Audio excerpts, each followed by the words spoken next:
देखो, तो SHM question bank का फर्स्ट क्वेश्चन ये है कि सिंपल हार्मोनिक मोशन, जैसे कि आपने इक्वेशन देखा ए साइन, इस इक्वेशन को आप एक बार ढंग से पहले क्वेश्चन सॉल्व करो और फिर देखोगे तो ये क्या था, पाई टी प्लस 4 पाई। आपने ये लिखा पाई टी प्लस 4 पाई, पहले तो आपने इक्वेशन लिख दिया, फिर अब मैं क्वेश्चन पढ़ना स्टार्ट करूंगा। A simple harmonic motion having an amplitude a and time period t and is represented by the equation this, then the value of a in meter and t in second, तो amplitude है।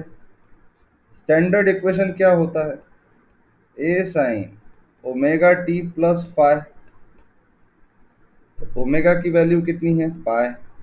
ए की value कितनी है, ए तो इधर दिया हुआ ही है, ए की वैल्यू है 5 और ये मीटर्स में है, ए की वैल्यू है 5 मीटर्स।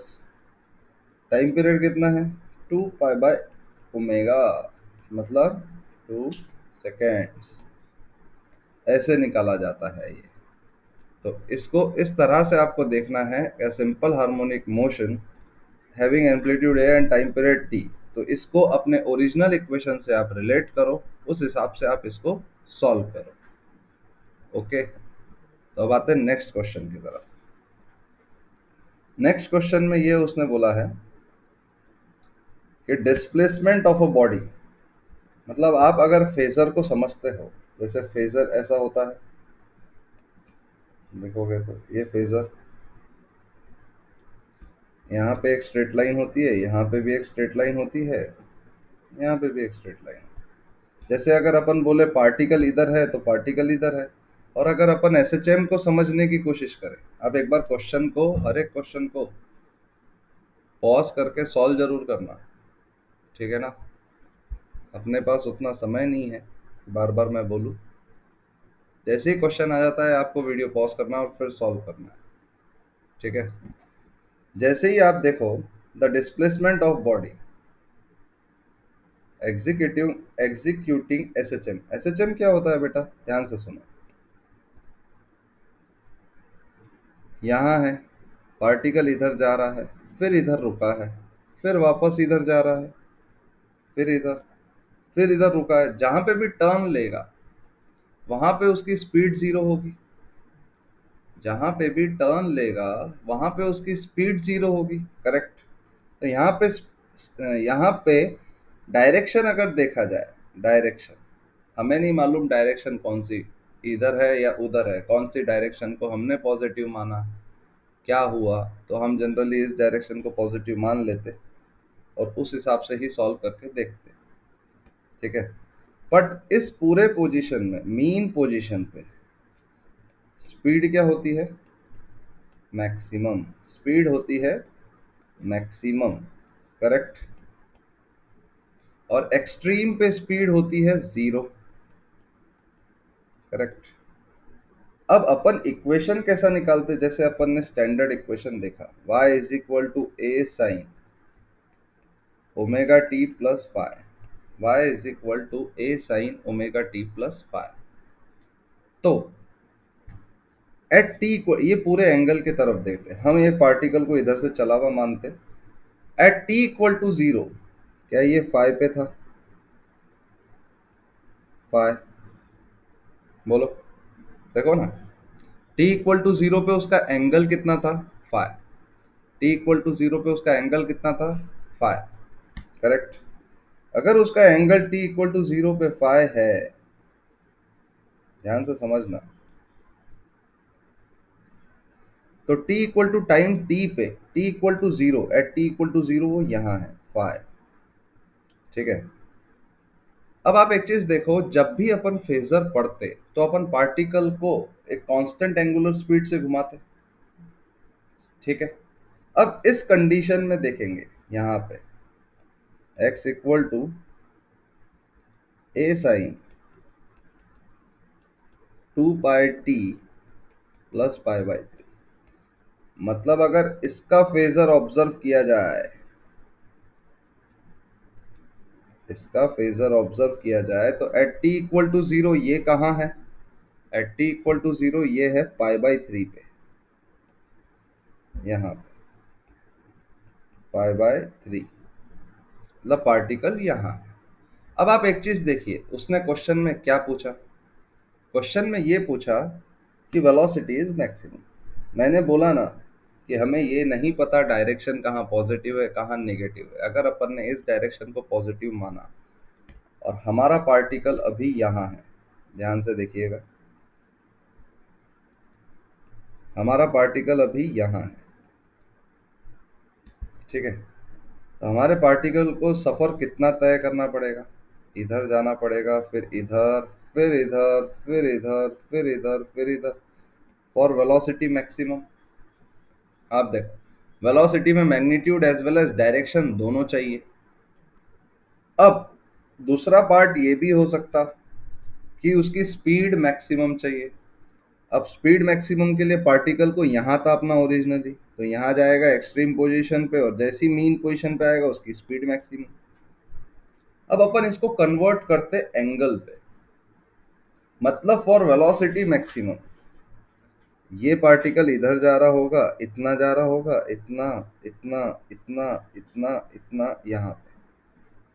मैं वेलोसिटी मैक्सिमम कब बोल रहा हूँ, जब ये डायरेक्शन पॉजिटिव है, तो इतना एंगल उसको ट्रेवल करना ही पड़ेगा। ये बात आप ध्यान से समझिए। अगर डायरेक्शन इधर चाहिए तो ये एंगल कितना है, 390 डिग्री, π/2 इंटू 3 प्लस ये angle π/6 for velocity maximum, for velocity maximum, correct. फिर आता है into omega t. Omega t into equal to theta ही होता है ना, तो 2π इंटू टी, तो पाई पाई कैंसल, तो टी हो जाएगा 5/6 सेकेंड्स। अब for speed maximum, for speed maximum, तो उसको बस मीन पोजीशन से गुजरना है, उसको बस मीन पोजीशन से गुजरना है स्पीड मैक्सिमम के लिए। ये मीन पोजीशन से गुजरने के लिए उसको बस इतना ही एंगल ट्रेवल करना है, इतना ही एंगल ट्रेवल करना है। आप देखोगे तो कितना एंगल हुआ ये, π/6 plus π/2 is equal to 2πt, pi pi pi cancel, t is equal to 1/12 plus 1/4, 1/3 second. तो ये कितना है, 0.33 seconds, for speed maximum 0.33 seconds. तो यहाँ से क्वेश्चन में ये पूछा गया है कि वेलोसिटी इज मैक्सिमम। तो वेलोसिटी मैक्सिमम हम ढंग से डिफाइन नहीं कर पाते, या क्वेश्चन ने मिस इंटरप्रेट किया। इस क्वेश्चन में उसने सिर्फ इतना पूछा है कि मीन पोजीशन से वो कितने टाइम जल्दी से जल्दी कितने टाइम पहले वो क्रॉस करता है, मतलब t इक्वल टू 0 पे अगर वो पार्टिकल स्टार्ट है तो मीन पोजीशन पे वो कितने फर्स्ट टाइम मीन पोजीशन पे वो कब क्रॉस करेगा, ठीक है। क्योंकि मीन पोजीशन पे उसने स्पीड मैक्सिमम पूछा हुआ है, वेलोसिटी के लिए तो उसको डायरेक्शन देना पड़ेगा। मैंने अगर इस डायरेक्शन को पॉजिटिव मान ली तो मेरे लिए तो ऑप्शन ही सही नहीं, ठीक है। चलो फिर नेक्स्ट क्वेश्चन आता है। नेक्स्ट क्वेश्चन का आंसर क्या है बताइए। ये क्वेश्चन अगर आप पढ़ोगे तो ये क्वेश्चन में क्या लिखा हुआ है, ध्यान से देखो, आपने सॉल्व किया होगा I hope. The maximum acceleration of a particle, maximum acceleration of a particle in SHM made 2 times keeping maximum speed constant। maximum speed constant का मतलब क्या है, v max is equal to omega a। Speed constant omega को अपन क्या बोलते हैं, 2π/f a। ये दोनों, ये कांस्टेंट है, मतलब एफ ए भी कांस्टेंट है, मतलब फ्रीक्वेंसी इनटू एम्पलीट्यूड कांस्टेंट है। इसका फील ये है, आप देखो, amplitude of oscillation is doubled while frequency remains constant. Is it possible, क्योंकि आप एक्सल एम्पलीट्यूड को 2 से मल्टीप्लाई कर रहे हो और फ्रीक्वेंसी को उतना ही रहने दे रहे हो, तो ये ऑप्शन ही गलत हो जाता है इनिशियल फेज पे। फिर frequency is doubled, fourth option देखोगे तो एम्पलीट्यूड रिमेन्स कांस्टेंट, तो ये ऑप्शन ही गलत हो जाता है। फिर उसने बोला amplitude is doubled while frequency is half, मतलब 2a इंटू f/2, मतलब f ए कॉन्स्टेंट, और 2f इंटू a/2। यस। अब एक्सेलरेशन का मैग्नीट्यूड क्या है? ओमेगा स्क्वायर है। अगर अपन इसको देखेंगे तो 4 पाई स्क्वायर एफ स्क्वायर है, 4 पाई स्क्वायर एफ स्क्वायर है। अब अपने को जो इनिशियल एक्सेलरेशन था वो था ओमेगा स्क्वायर ए, अपने को जो फाइनल एक्सेलरेशन चाहिए वो 2 ओमेगा स्क्वायर ए चाहिए। बोला ना उसने 2 times keeping the maximum speed constant. हमें एक्सेलरेशन मैक्सिमम 2 टाइम्स चाहिए keeping the maximum speed constant. आप क्वेश्चन को जरा ध्यान से देखिएगा। फिर मैंने क्या सोचा कि अगर फर्स्ट केस लिया तो फ्रीक्वेंसी को आधा किया तो f²/4 इंटू 2a। तो यहाँ पे क्या हुआ? 4 पाई स्क्वायर इंटू f²a/2। मतलब अगर देखा जाए तो ये ओमेगा स्क्वायर a/2 हो जाता है। ओमेगा स्क्वायर a/2 हो जाता है, मतलब एक्सेलरेशन हाफ हो गया। अगर मैंने ये ऑप्शन कंसिडर किया तो फ्रीक्वेंसी को आधा रखा और एम्पलीट्यूड को डबल रखा तो मेरा जो एक्सेलरेशन आया वो आधा हो गया। तो ये ऑप्शन भी गलत। फिर सी ऑप्शन क्या है कि फ्रीक्वेंसी को डबल किया, 4 पाई स्क्वायर 2f का होल स्क्वायर इंटू a/2। तो ये कितना हो गया? 4 पाई स्क्वायर इंटू 2f²a। तो क्या ये दिख रहा है तुम्हें? 2 into 4 pi square f²a, 2 times of acceleration, 2 times of acceleration. तो इसका आंसर जो है वो ये है। आपको ये क्वेश्चन देखते से ही ये टर्म का फील ही ऐसा है कि उसने सीधा बोला F a constant. F a constant मतलब फर्स्ट और लास्ट ऑप्शन तो गलत, फिर सेकंड और थर्ड ऑप्शन को अगर चेक करें तो ऐसे चेक किया जाता है। देखना ध्यान से। तो ये क्वेश्चन आया है अपने सामने नया। वीडियो को पॉज करके सॉल्व करके ही आगे सॉल्यूशन सुनना, ठीक है? देखो उसने बोला potential energy of simple harmonic oscillator. कोई भी चीज ऑसिलेट कर रहा है, उसका मास है 2 किलो, उसका मीन पोजीशन पे पोटेंशियल एनर्जी है 5 जूल। जनरली हम पोटेंशियल एनर्जी मीन पोजीशन पे 0 मानते थे, पर यहाँ पे उसने 5 जूल दिया हुआ है। तो इसका ग्राफ मैंने आपको बताया था कि इसका ग्राफ देखा कैसा जाता है, ऐसा देखा जाता है, correct?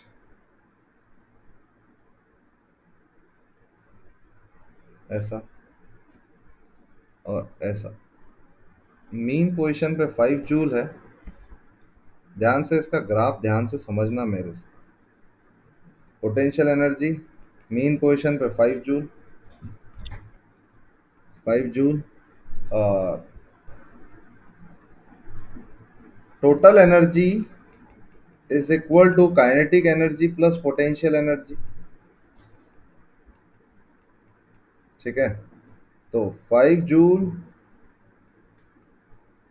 Plus kinetic energy is equal to 9 joule. तो मेन पोजीशन पे काइनेटिक एनर्जी कितनी? 4 जूल। तो ऐसा, क्योंकि एक्सट्रीम पोजीशन पे तो स्पीड ऑफ ब्लॉक 0 ही होता है एसएचएम में। एक्सट्रीम पोजीशन पे तो स्पीड ऑफ ब्लॉक 0 ही होता है एसएचएम में। तो ये काइनेटिक एनर्जी हुई, और टोटल एनर्जी हमेशा ही कांस्टेंट होती है। टोटल एनर्जी है कि नहीं? टोटल एनर्जी हमेशा ही कांस्टेंट होती है, that is equal to 9 joule. मतलब आप ऐसा भी बोल सकते हैं कि पोटेंशियल एनर्जी और काइनेटिक एनर्जी का जो एडिशन है वो हमेशा ही 9 जूल होगा, चाहे कुछ भी हो जाए। इस डायग्राम का ये सिग्निफिकेंस है, आपको ये चीज मैं समझा रहा। आपको हमेशा इस डायग्राम की आदत होती है जो कि गलत है, ऐसा और ऐसा। इस केस में बस इतना सा होता है, पोटेंशियल एनर्जी मीन पोजीशन पे 0 होती है। जितना ऊपर ले जाओ उतना ये वाला ग्राफ ऊपर जाता रहता है, करेक्ट? काइनेटिक एनर्जी का ग्राफ, काइनेटिक एनर्जी का ग्राफ एज इट इज वैसा ही होता है। तो देखो इधर ध्यान से समझोगे तो इसका मतलब क्या हो जाएगा, ध्यान से सुनना। फिर ये ग्राफ के ऊपर भी काफी सारे आपको क्वेश्चंस पूछे जा सकते हैं। मैं तो आपको क्वेश्चन समझा रहा हूँ कि एक क्वेश्चन से आपको कितने सारे और क्वेश्चंस हो सकते हैं, ठीक है। फिर एम्पलीट्यूड आया, एम्पलीट्यूड कितना दिया हुआ है, 1/100 मीटर एम्पलीट्यूड दिया हुआ है। अब काइनेटिक एनर्जी कितना है मैक्स, हाफ mv²। ये और ये cancel, v is equal to 2 joule, it is omega A. Omega कितना है, एम्पलीट्यूड कितना है 1/100, तो ओमेगा होगा 200 रेडियन पर सेकेंड। और टाइम पीरियड कितना हो जाएगा, 2 pi by omega, that is 200, 2 pi by 200 is equal to pi by 100 seconds, pi by 100 seconds. तो इसका आंसर आता है डी। ऐसे निकाला जाता है इस टाइप का क्वेश्चन। चलो फिर नेक्स्ट क्वेश्चन की तरफ देखते हैं। जरूर वीडियो पॉज करके सॉल्व जरूर करना, ओके। उसने क्या बोला, a plank with a small block. उसने देखो प्लैंक मतलब सिंपल एक चीज बता दो, ऐसा बना दो, plank with a small block on top, plank with small block on top, it's period is 2 second, the minimum amplitude at which the ball will separate from the plank. ये आपको मैंने नोट्स में करवाया हुआ भी क्वेश्चन है, कि आपको बताया भी था ये ब्लॉक है m मास का, ये भी ब्लॉक है m मास का। तो मिनिमम सेपरेशन जितना लगता है नेचुरल लेंथ से, वो 2 mg/k अपन ने निकाला था कि इसके बाद वो सेपरेशन, ये एम्पलीट्यूड पे अगर आप ऑसिलेट करवा रहे हो इसको, तो आपका सेपरेशन नहीं होगा। कब, जब इसका मास m है, तो 2m मास था टोटल। ये मैंने आपको नोट्स में भी पढ़ाया था, आप जरूर देखिएगा, ठीक है। वैसे ही यहाँ पे प्लैंक दिया हुआ है, प्लैंक का अपन ने मास कंसिडर नहीं किया, तो ये नेचुरल लेंथ से ये कितना नीचे है, mg/k। मतलब इस केस में आप कभी भी सॉल्व करोगे तो आप एक जरूर फीलिंग रखना कि जितना भी वो नेचुरल लेंथ से नीचे है उतनी ही मैक्सिमम एम्पलीट्यूड है, उससे ज्यादा नहीं है। उससे ज्यादा रहा तो उन दोनों के बीच का सेपरेशन बढ़ जाएगा, उन दोनों के बीच का सेपरेशन बढ़ जाएगा। तो आप ध्यान से समझिएगा, देखो तो टाइम पीरियड कितना है, 2 पाई√m/k, सही है, इज इक्वल टू 2, तो 2 cancel, m/k is equal to 1/पाई square, m/k is equal to 1/पाई स्क्वायर, करेक्ट। फिर आता है, तो इसका एम्पलीट्यूड क्या हो जाएगा, g/पाई स्क्वायर, दैट इज 10/पाई स्क्वायर। ऐसे एम्पलीट्यूड इसका निकाला जाता है।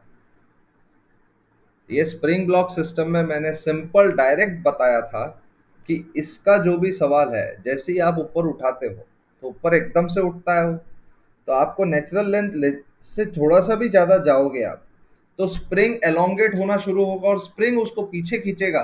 पर ऊपर वाले ब्लॉक को कोई भी पीछे खींचने की ताकत नहीं रखता, ऊपर वाले ब्लॉक को कोई भी पीछे खींचने की ताकत नहीं रखता। इसलिए हम उतना ही रखते जितना उसका नेचुरल लेंथ तक वो जा पाए। उसके ऊपर गया कि स्प्रिंग प्लैंक को तो नीचे खींच डालेगा और ब्लॉक ऊपर चला जाएगा। समझ में आया? तो ये क्वेश्चन यहाँ पे अपना खत्म हो जाता है, इसका आंसर ये था, ठीक है।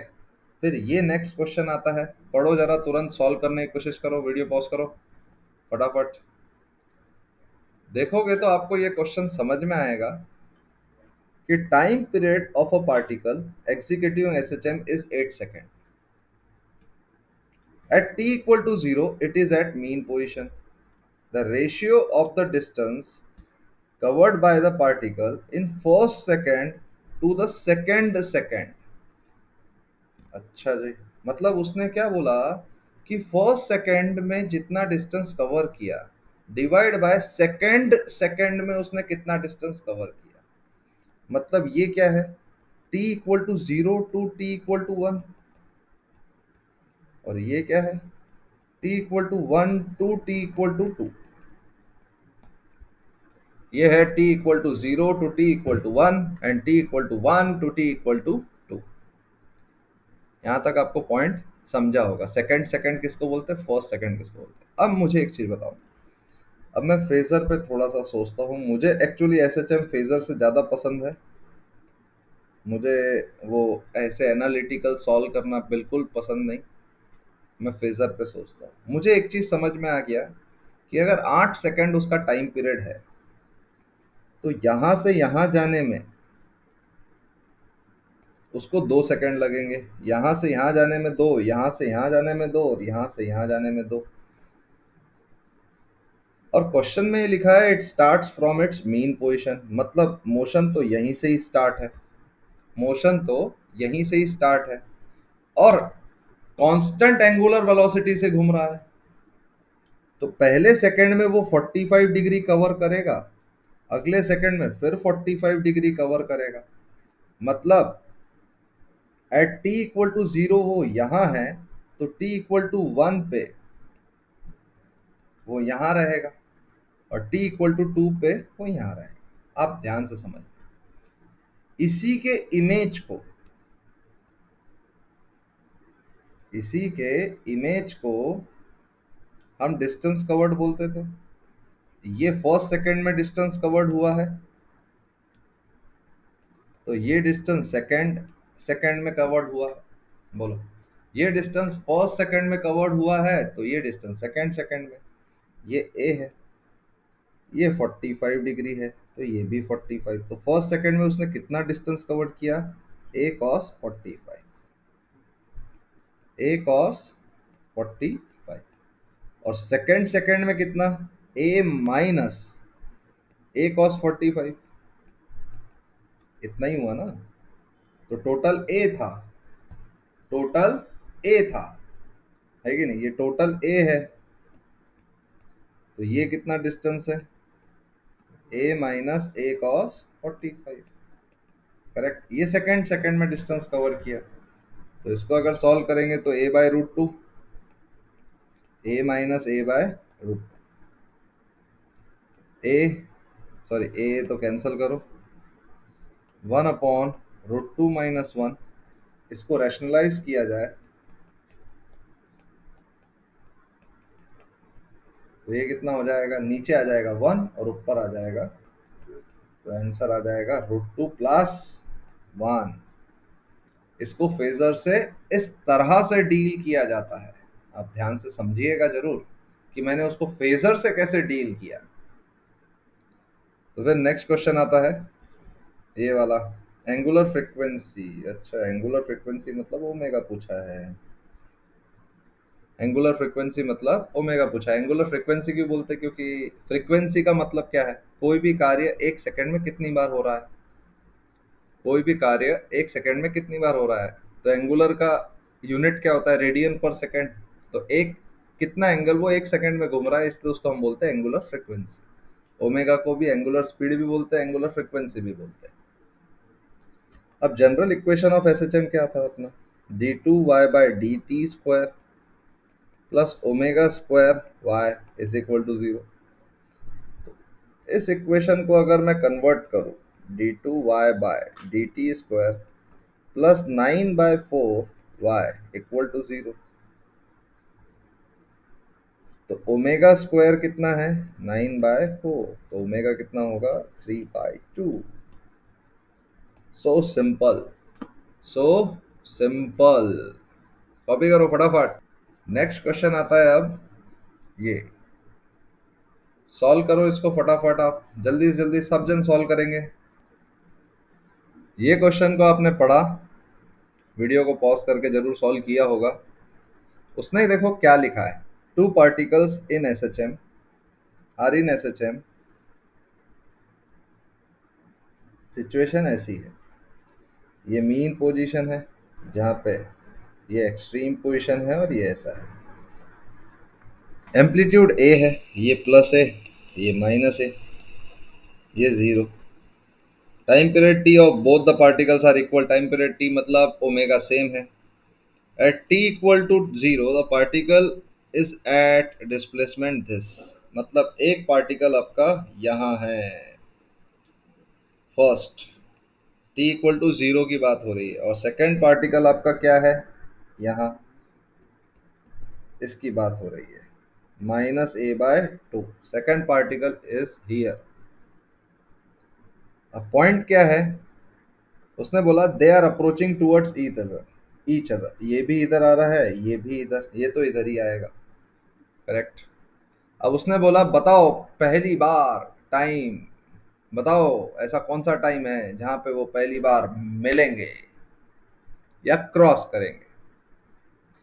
तो इस क्वेश्चन को समझने से पहले आपका ये फंडा क्लियर होना बहुत जरूरी है, दैट इज प्लस ए और minus,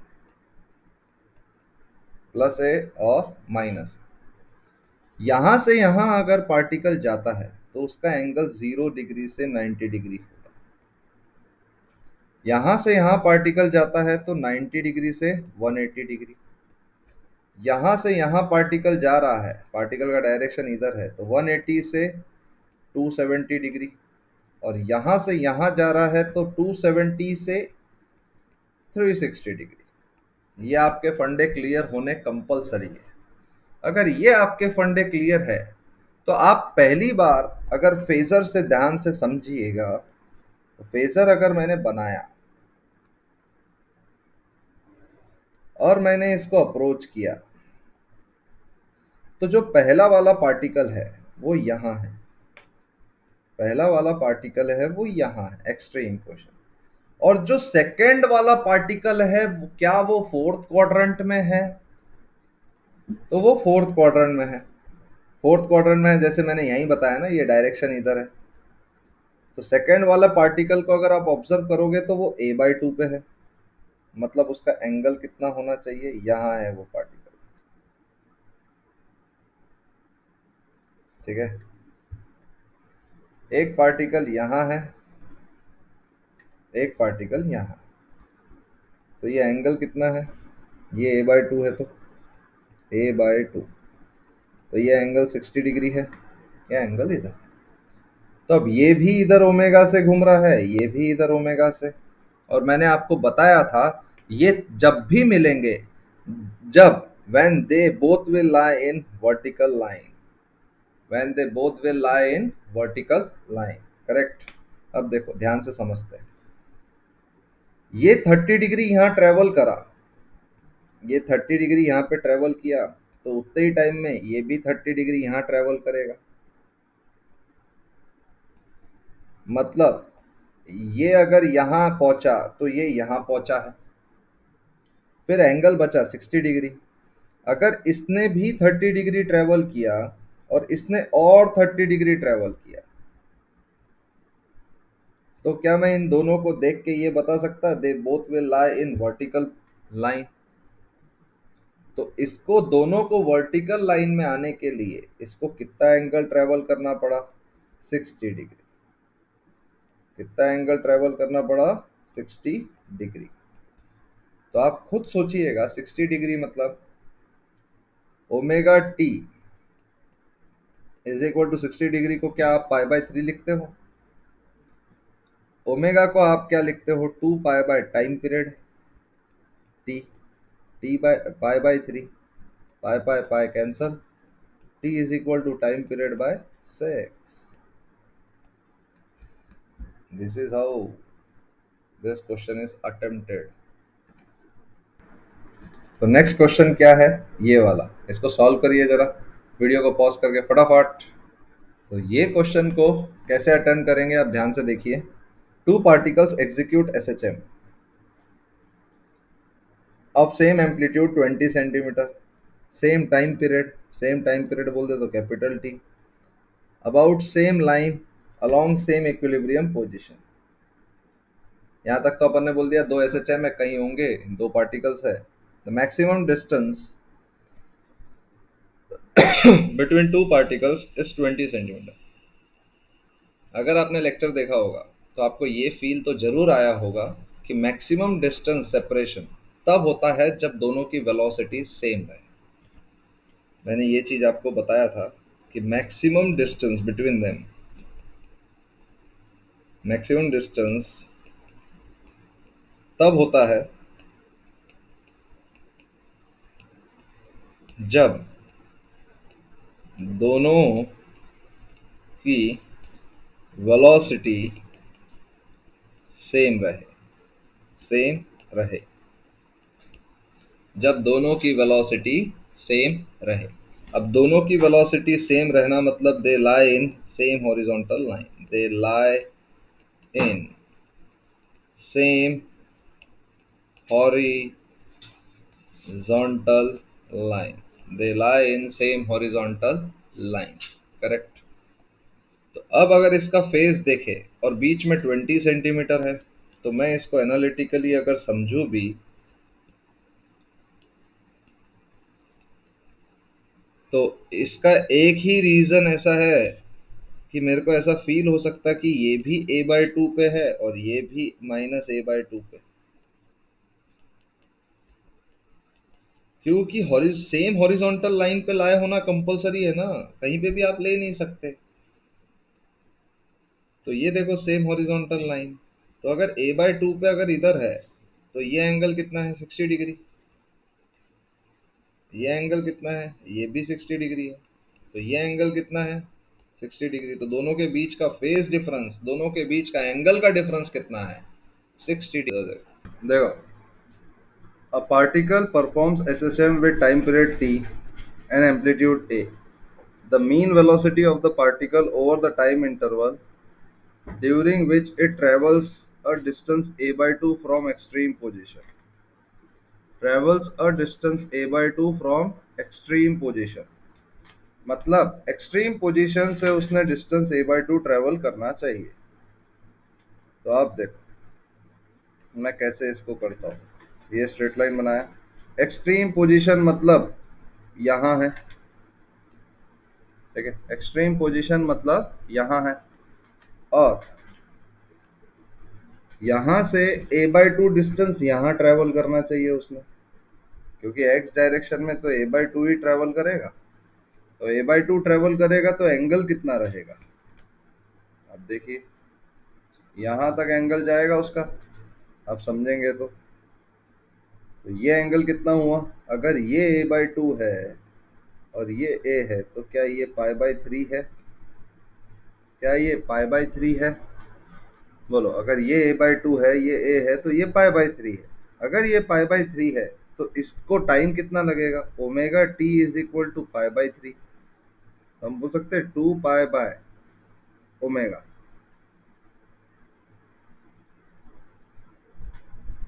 bye time period t is equal to π/3, this. तो t is equal to t/6। तो मीन वेलोसिटी पूछा उसने, mean velocity is total distance, total displacement upon total time taken. तो 3a time period, 3a time period. ऐसे करा जाता है ये question. A body performing simple harmonic oscillation, देखना नेक्स्ट क्वेश्चन आपको पहले पॉज करके सॉल्व जरूर करना है। A body perform simple harmonic oscillations along the straight line a b c d e. C is the midpoint of the a. Its kinetic energy at b and d of each one, b and d are each 1/4 of its maximum value. AE is equal to 2r, मतलब ये r है। The distance of BD is, अच्छा जी, 1/4 of kinetic energy maximum, मतलब half m v square equal to half 1/4, ठीक है, half m omega A का whole square. Maximum kinetic energy तो यही होती है, half M cancel, v is equal to omega a/2, सही है, v is equal to omega a/2। तो आप बात को थोड़ा सा समझिएगा जरूर। bd का डिस्टेंस पूछा उसने, तो मैं कैसे देखता हूँ, मैंने एसएचएम में आपको बताया था कि अगर आप देखोगे मेरा फेजर डायग्राम, तो देखना कि ओमेगा ए ऐसा होता है, मान लेते ओमेगा ए ऐसा है, करेक्ट। ये ओमेगा ए होता है, ये तो हमेशा ही कांस्टेंट होगा। स्पीड की बात करें तो ओमेगा ए स्पीड जो है वो तो कांस्टेंट है, क्योंकि यूनिफॉर्म सर्कुलर मोशन है। मैं हर चीज फेजर से ला रहा हूँ, देखना। हमको तो वेलोसिटी ऑफ एसएचएम की जब भी बात होती है, या स्पीड ऑफ एसएचएम की, तो अपन हॉरिजॉन्टल कंपोनेंट लेते हैं थीटा, और ये हमें चाहिए ओमेगा ए बाय 2। तो देखना थीटा कितना आएगा, omega A cos theta is equal to omega A by 2। तो ये और ये cancel, theta is equal to pi by 3, theta is equal to pi by 3। तो यहां से अगर देखेंगे तो ये 90 डिग्री है, देखना ध्यान से। ये पाई बाय 6 है, तो ये पाई बाय 3 है, तो ये पाई बाय 6 है, करेक्ट। ये पाई बाय 6 है, ध्यान से। तो ये कितना हुआ, ध्यान से देखोगे तो ए, तो ये होगा ए कॉस पाई बाय 6, तो ये कितना हुआ √3a/2।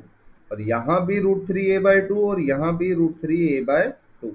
तो ये टोटल डिस्टेंस कितना हुआ, 2 इंटू √3/2 आर, ए की जगह आर है इधर, तो √3r। ऐसा करना है आपको, थोड़ा सा कोशिश करिए। देखिए मैंने इसका हॉरिजॉन्टल कंपोनेंट लेने की कोशिश की, पहले उसने बताया कि 1/4 of its maximum value, 1/4 of its maximum value है। तो काइनेटिक एनर्जी का 1/4 कितना है, यही है ओमेगा ए बाय 2, ठीक है ना। ओमेगा ए से मैंने पहले उसका हॉरिजॉन्टल कंपोनेंट लिया, और जैसे ही हॉरिजॉन्टल कंपोनेंट लिया है, तो आप बात समझो, मुझे ये थीटा मिला है, तो मेरे लिए इंपॉर्टेंट ये थीटा है। और ये थीटा मिलते से ही मुझे ये एंगल मिल गया, ये एंगल मिला, तो इसका अगर मैंने ये वाला कंपोनेंट लिया तो मुझे ये डिस्टेंस मिला, है कि नहीं। मुझे ये डिस्टेंस मिला, और ये डिस्टेंस मिलते से ही मैंने इसको ट्वाइस कर डाला, तो ये भी डिस्टेंस मिल गया। यहाँ तक आपको ये क्वेश्चन समझ में आ गया होगा, और कॉपी भी कर लेना। तो इसका आंसर कितना हो गया, √3r। तो ये आया आपके सामने नया क्वेश्चन, थोड़ा सा ग्राफिकल है, तो इसमें बच्चा थोड़ा सा तो डरता ही है। तो आप थोड़ा सा ध्यान से इसको, वीडियो को पॉज करिए और सॉल्व करिए, ठीक है। तो चलो फिर देखें। तो इसको अटेम्प्ट करने का तरीका ध्यान से समझिएगा। मैं v स्क्वायर को पहले तो y मानूंगा, और a स्क्वायर को पहले तो x बोल दूंगा। ये मैं आपको इसलिए बता रहा क्योंकि फिजिक्स में इसी तरह से आप अटेम्प्ट करिएगा, आपका एकदम करेक्ट आंसर आएगा। मतलब v स्क्वायर को आपको y मानना है, a स्क्वायर को आपको x मानना है, करेक्ट। फिर आपको क्या करना है, आपका v स्क्वायर का फॉर्मूला क्या, v का फॉर्मूला क्या है, a omega √a² minus x², यही फॉर्मूला है, ठीक है ना। फिर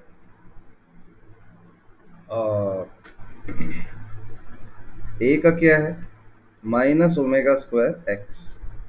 अगर a² बात करेंगे तो ओमेगा की पावर 4x², और v² की ओमेगा² a² माइनस ओमेगा² x²।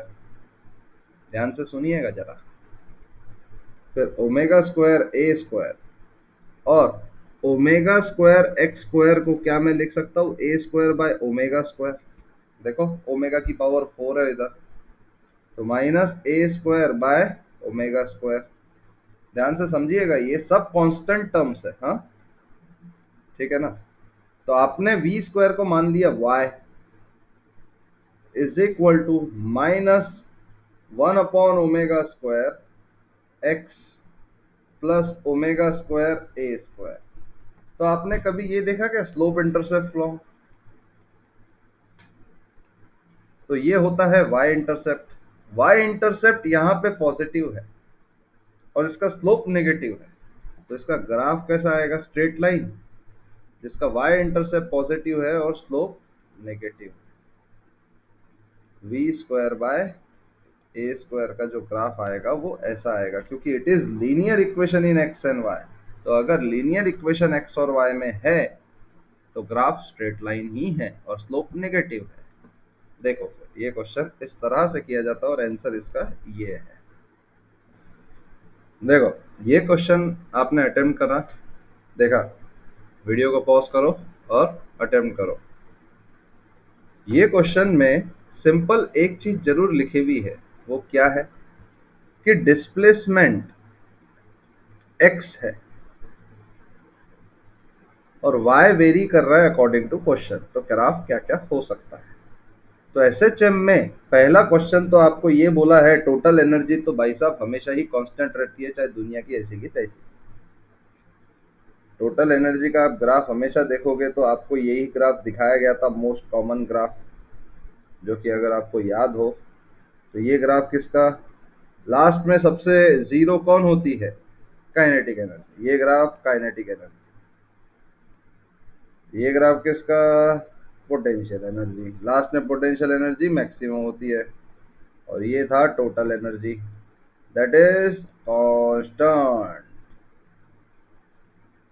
तो इसका तो सबसे पहला आंसर आएगा फर्स्ट, टोटल एनर्जी का ग्राफ तो हमेशा ही कांस्टेंट रहता है एसएचएम में, जो सिंपल है, ठीक है ना। फिर आता है सेकंड, द टाइम। आप एक चीज बताओ, टाइम को कभी कम होते हुए देखा, टाइम कांस्टेंट देखा गया, भाई साहब 11:02 हो गए, बस खत्म, कांस्टेंट, रुक रुक, ऐसा होता है कभी नहीं, टाइम हमेशा बढ़ता रहता है। तो देखो, डिस्प्लेसमेंट, अब बात को थोड़ा समझना, एसएचएम की बात कर रहा हूं। जब यहाँ डिस्प्लेसमेंट हो रहा है और यहाँ हो रहा है, देखना, डिस्प्लेसमेंट ऊपर इधर फिर इधर, पर ये पूरे ड्यूरेशन में टाइम बढ़ रहा है। यहां से डिस्प्लेसमेंट वापस इधर जा रहा है, वापस इधर, वापस टाइम बढ़ रहा है, फिर इधर टाइम बढ़ रहा है। क्या इसका ग्राफ हमेशा ऐसा ही बनता रहेगा, क्योंकि टाइम हमेशा बढ़ रहा है, टाइम कम कभी नहीं होगा, ये बात हमेशा ध्यान रखिएगा। क्योंकि टाइम ऐसा चीज है कि कभी भी अगर इसके रिस्पेक्ट में आपको ग्राफ पूछा जाए तो ये हमेशा बढ़ता रहता है। ये हो गया fourth.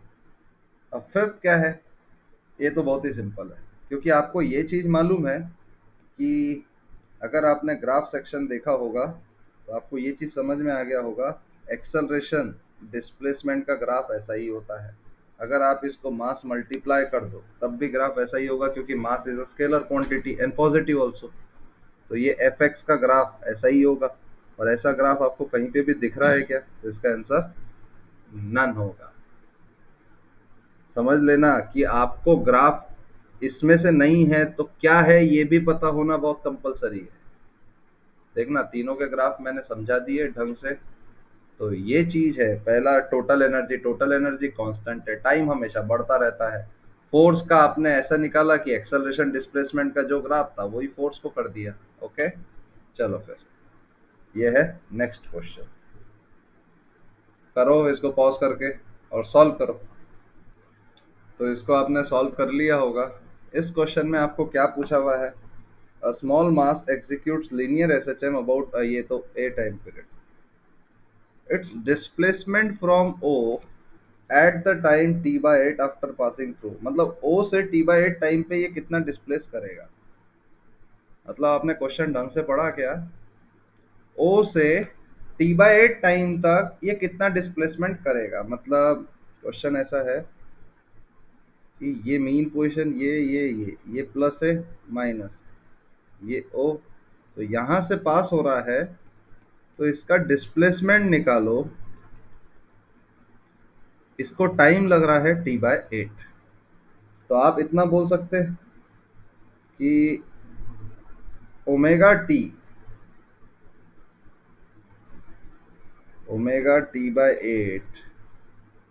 Is equal to theta, और 2 pi by time period into t/8 is equal to theta. तो theta is equal to pi by 4। मतलब पाई बाय 4 तो इसको ट्रेवल कर, पाई बाय 4 एंगल तो हुआ ही हुआ। तो ये ऐसा, फिर इधर से और इधर से, तो यहाँ से इसको ट्रेवल करना है, और पाई बाय 4 एंगल जाना है। यहाँ से पाई बाय 4 जाएगा क्योंकि डिस्प्लेसमेंट इतना ही बताएगा। तो ये कितना होगा, a cos pi by 4, that is a by root 2, that is a by root 2। तो ये क्वेश्चन का आंसर है ये वाला। बहुत सारे बच्चों का आ गया है। तो ये सिंपल ऐसा ही है, यहाँ पे टाइम दिया है तो आपको डिस्प्लेसमेंट पूछा गया है। तो आप ओमेगा टी से थीटा निकालिए, थीटा निकाल के बस कंपोनेंट ले लीजिए। तो देखो ये क्वेश्चन सॉल्व करो वीडियो पॉज करके। किया तो अपन क्वेश्चन को रीड करके देखते कैसे इस टाइप के क्वेश्चन को आप अटेम्प्ट कर सकते। A particle executes SHM on a straight line path. The amplitude of oscillation is 2 centimetre. मतलब आप एक चीज समझ लीजिए कि ये मीन पोजीशन है तो ये 1 सेंटीमीटर है। कितना है, 1 centimetre. When displacement of the particle from the mean position is amplitude 1 centimetre, sorry ये 2 सेंटीमीटर। तो फॉर मीन पोजीशन से पार्टिकल का डिस्प्लेसमेंट 1 सेंटीमीटर है। तो ये पोजीशन पे उसने क्या बोला, द न्यूमेरिकल वैल्यू ऑफ, ध्यान से सुनना, द न्यूमेरिकल वैल्यू ऑफ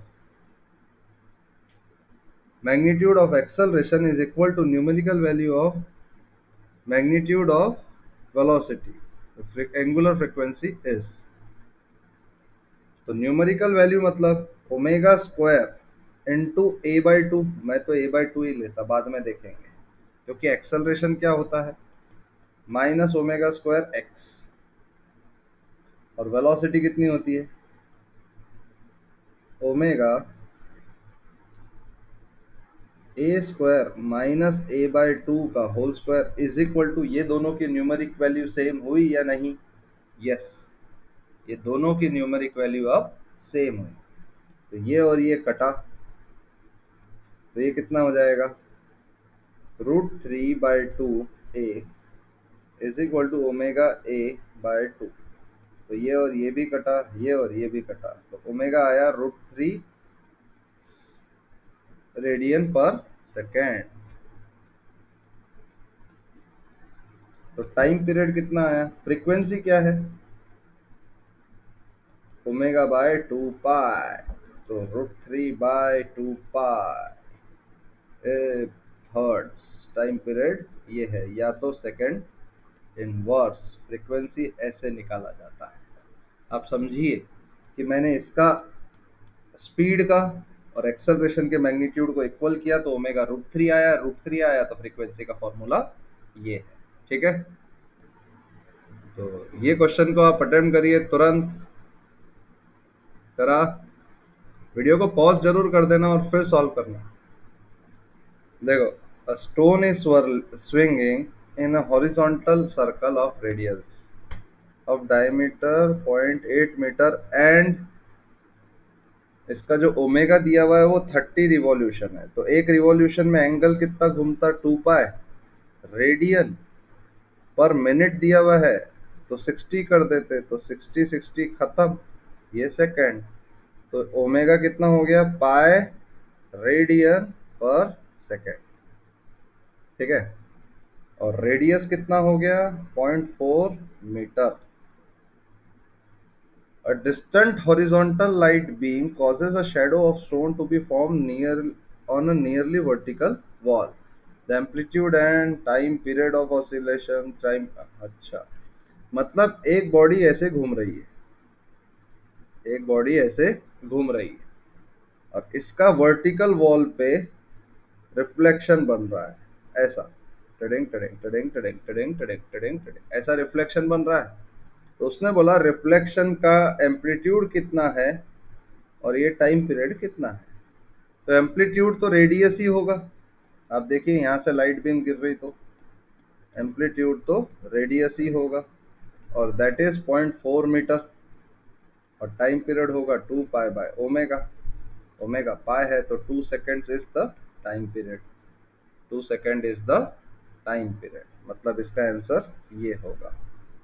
चलो फिर नेक्स्ट क्वेश्चन को देखते हैं। सॉल्व करो फटाफट, वीडियो को पॉज करो और सॉल्व करो तुरंत।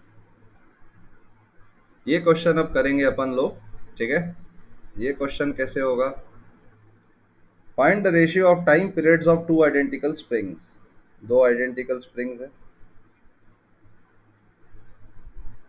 के if they are joined in series,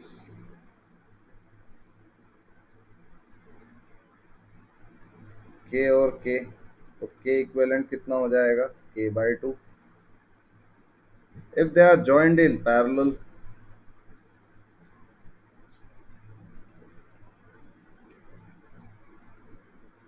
and mass m is suspended from them, तो के और के, तो इधर के इक्विवेलेंट कितना? 2k।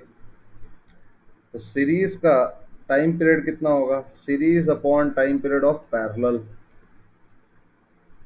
फाइंड द रेशियो पूछा है ना, रेशियो, तो ये क्या होगा? 2π√m/k, m/k/2, 2π√m/2k, तो 2π कैंसल, m/k कैंसल, तो ऊपर जाएगा, ये हो जाएगा √2 इंटू √2, दैट इज 2। बहुत सिंपल, बहुत ही बेहतरीन, बहुत ही आसान, सिंपल। सीरीज और पैरेलल का उसने के इक्विवेलेंट अदर अदर अलग अलग किया और उसका रेशियो पूछ लिया बहुत ही आसानी से, तो इसका आंसर आ जाएगा बी। तो नेक्स्ट क्वेश्चन बताइए, ये कैसे होगा? वीडियो को पॉज करो और सॉल्व करो। ये क्वेश्चन आपने अटेम्प्ट किया पॉज करके, तो ये क्वेश्चन को अटेम्प्ट करने का तरीका कैसा है? In an elevator, spring clock at time period ts, spring clock और pendulum clock are placed, elevator में रखे हुए हैं। तो time period of spring block, time period of spring block क्या, स्प्रिंग क्लॉक क्या होगा? 2π√m/k। तो ये एक्सेलरेशन पे तो टाइम पीरियड डिपेंड ही नहीं करता, ये टाइम पीरियड स्प्रिंग ब्लॉक वाला एक्सेलरेशन पे तो डिपेंड ही नहीं करता, मतलब ये तो सेम ही है। यही दो ऑप्शन होंगे, बाकी दोनों ऑप्शन खत्म, 50-50 आ गया, ठीक है। फिर पेंडुलम क्लॉक का टाइम पीरियड है 2π√L/g इफेक्टिव, ये है। अब जैसे ही एक्सेलरेशन ऊपर आता है लिफ्ट का, तो बॉब पे a+g लगेगा, तो g इफेक्टिव इंक्रीजेस, तो g इफेक्टिव डिनोमिनेटर में है तो टाइम पीरियड डिक्रीजेस, जी इफेक्टिव इंक्रीज होगा तो टाइम पीरियड डिक्रीज होगा, ये बात समझना। तो आंसर है इसका सी। इस तरह से ये क्वेश्चन किया जाता है। तो ये क्वेश्चन को सॉल्व करो जल्दी जल्दी, पॉज कर करके वीडियो फटाफट। तो ये क्वेश्चन को आप कैसे करोगे? सिंपल, इस क्वेश्चन में क्या लिखा है? Man is swinging by 2 ropes, तो इसका एल इफेक्टिव कितना है? एल इफेक्टिव कितना है? एल cos 30, तो ये कितना हुआ? √3/2 L। तो टाइम पीरियड कितना होगा? 2π√3L/2g, √3L/2g, ये है time period of the small oscillation about mean position. क्या यही आपका आंसर है? ये वाला है ना? तो इसमें सिर्फ एल इफेक्टिव बदला है, बाकी कुछ भी नहीं। तो नेक्स्ट 23 वाला कौन सा आएगा बताइए, इसको सॉल्व करके वीडियो को पॉज करिए तुरंत। तो ये क्वेश्चन आपने अटेम्प्ट किया, तो आप देखिए, two bodies P N Q of equal masses are suspended, जैसे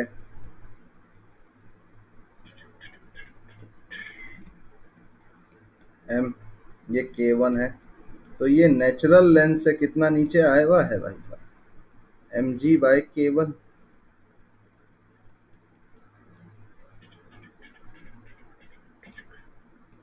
नेचुरल लेंथ से कितना नीचे? mg/K1। K2 mg/K2, correct.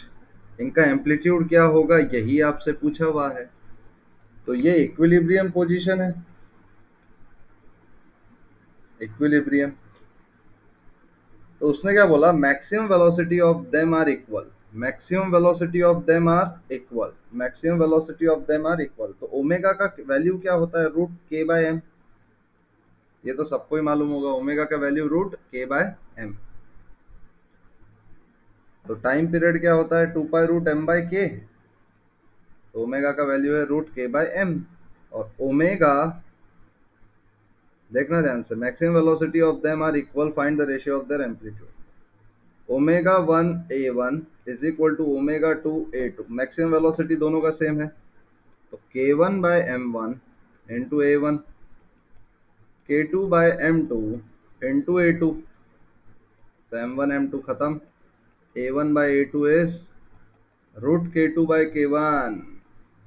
ऐसा है, इस तरह से इसको सॉल्व करते, समझे? क्योंकि ये इन्वर्स रिलेशन में आ जाता है, ये इन्वर्स रिलेशन में आ जाता है। और आपको यही चीज यहाँ पे यही फोकस में रखना है कि क्वेश्चन में क्या पूछा गया है।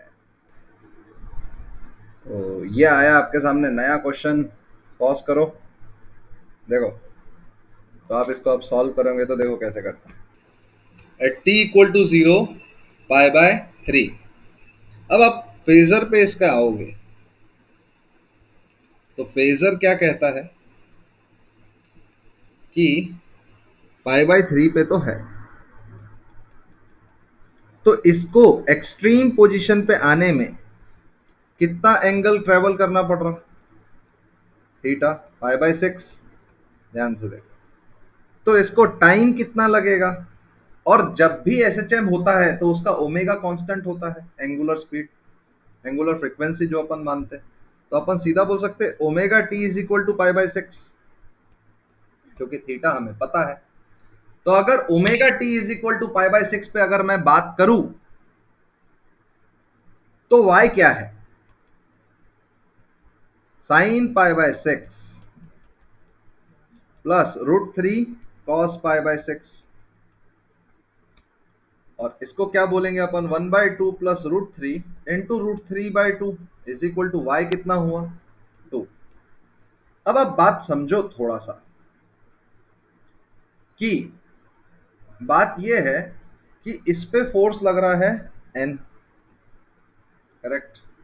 ऊपर प्लैंक की वजह से उस पर नॉर्मल रिएक्शन, नीचे mg, और इसका एक्सेलरेशन अभी है a, इसका एक्सेलरेशन है अभी a।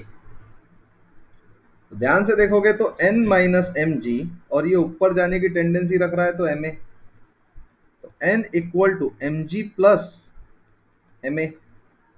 और आपको इतना समझ में आना चाहिए कि जब भी कांटेक्ट छूटेगा for the first time, normal reaction equal to 0 होना चाहिए। तो ये क्या होगा, M G minus M omega square y equal to 0। M M cancel, omega is equal to root G by y, और वाई कितना है, जी बाय 2। ये है मिनिमम ओमेगा। समझ में आई मेरी बात? तो इसको टाइम कितना लगेगा आप खुद भी देख सकते हो, omega T is equal to pi by 6, तो t is equal to pi by 6 omega. तो उल्टा ओमेगा रखेंगे तो क्या आएगा, pi by 6 root 2 by G. ये है इसका आंसर। तो आंसर में क्या मिल रहा मुझे, पाई by 6 pi by 6 pi by 6, answer A. ठीक है, तो ये क्वेश्चन इस तरह से सॉल्व किया जाता है। कर लो कॉपी सब, हो गया। तो ये क्वेश्चन कौन सा था, 24th। ये बताओ कैसे होगा इसका आंसर।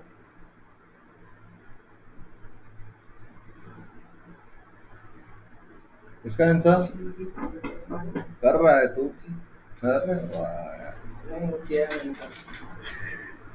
सी। क्या है इसका आंसर, सी।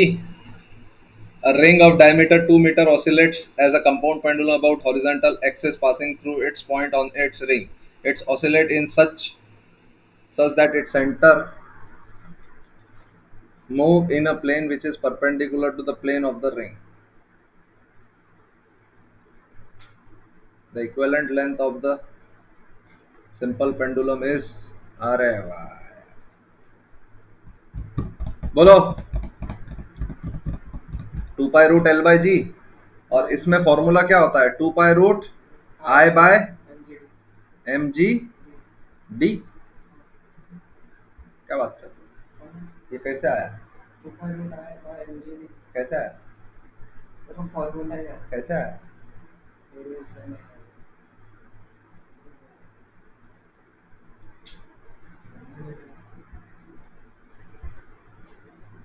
मैं इसलिए बोलता हूँ बेटा, चीजें ध्यान रख। किसको किसको आ गया ये सवाल? सबको आया? कैसे किया?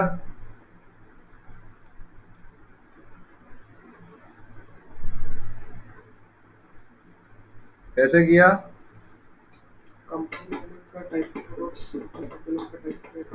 कम हाँ, कंपाउंड पेंडुलम कैसा सिखाया था मैंने?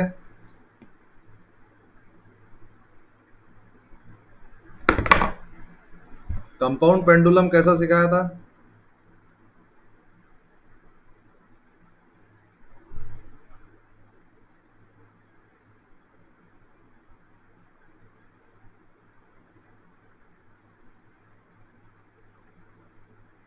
बोलो।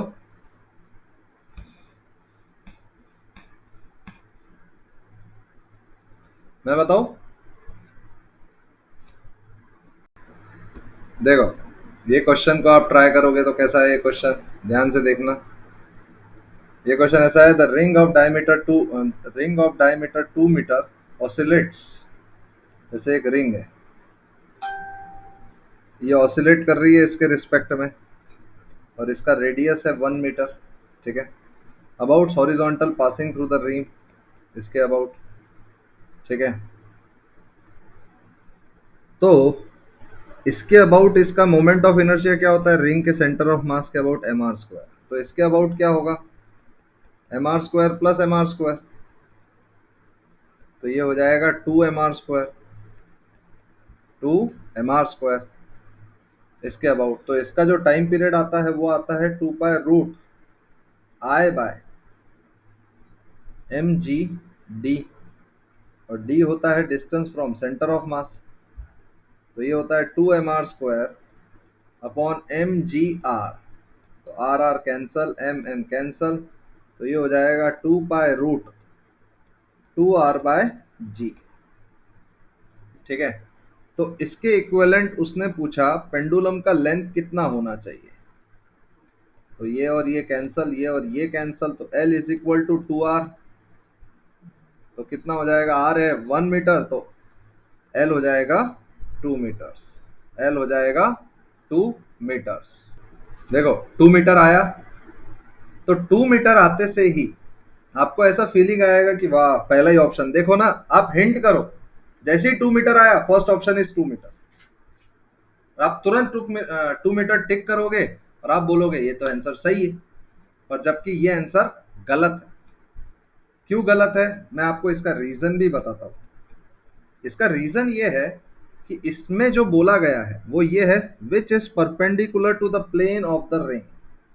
अब प्लेन क्या है? Axial vector. मतलब अगर ये रिंग है तो इसका प्लेन ये है, correct. And perpendicular to this, मतलब रिंग ऐसे ऑसिलेट कर रही है, ध्यान से समझिएगा जरा। रिंग ऐसे ऑसिलेट कर रही है, इसके अबाउट ऐसा, टडेंग टडेंग टडेंग टडेंग टडेंग टडेंग। मतलब इसके अबाउट मोमेंट ऑफ इनर्शिया आपको निकालना है। तो इसके अबाउट रिंग का मोमेंट ऑफ इनर्शिया क्या होता है? mr²/2। और इसके अबाउट I क्या होता है? mr² plus mr²/2। तो ये हो जाएगा 3mr²/2, करेक्ट। तो ये क्या होगा? इसका टाइम पीरियड 2 पाई root 3/2 mr² upon mgr। D तो distance from centre of mass, d is equal to r है ना, तो are are cancel, m cancel, तो इसका इक्विवेलेंट कितना हो जाएगा 2π√L/g। तो g cancel, 2π cancel, as l is equal to 3/2 r, तो 1.5 मीटर। तो देखो आपने आंसर लिखा 2 मीटर और 1.5 मीटर ये ऑप्शन, तो आंसर आपका ये है रादर देन 2 मीटर। 2 मीटर मतलब ये ऐसे ऑसिलेट कर रहा है, जैसे ये रिंग है, ये रिंग ऐसे ऐसे पूछा उसने, ऐसे ऐसे, समझे, रिंग ऐसे ऑसिलेट कर रही है, पर रिंग को अगर तुम देखोगे तो तुमने ऐसे ऑसिलेट करवा के आंसर निकाला हुआ है इसके अबाउट, टिडिंग टिडिंग टिडिंग, जबकि वो ऐसे ऐसे ऐसे ऐसे कर रही है। समझ में आया? तो क्वेश्चन को बहुत ध्यान से पढ़ना, उसके बाद ही अटेम्प्ट करने की कोशिश करना, ठीक है, क्योंकि मोमेंट ऑफ इनर्शिया की वैल्यू ही बदल गई।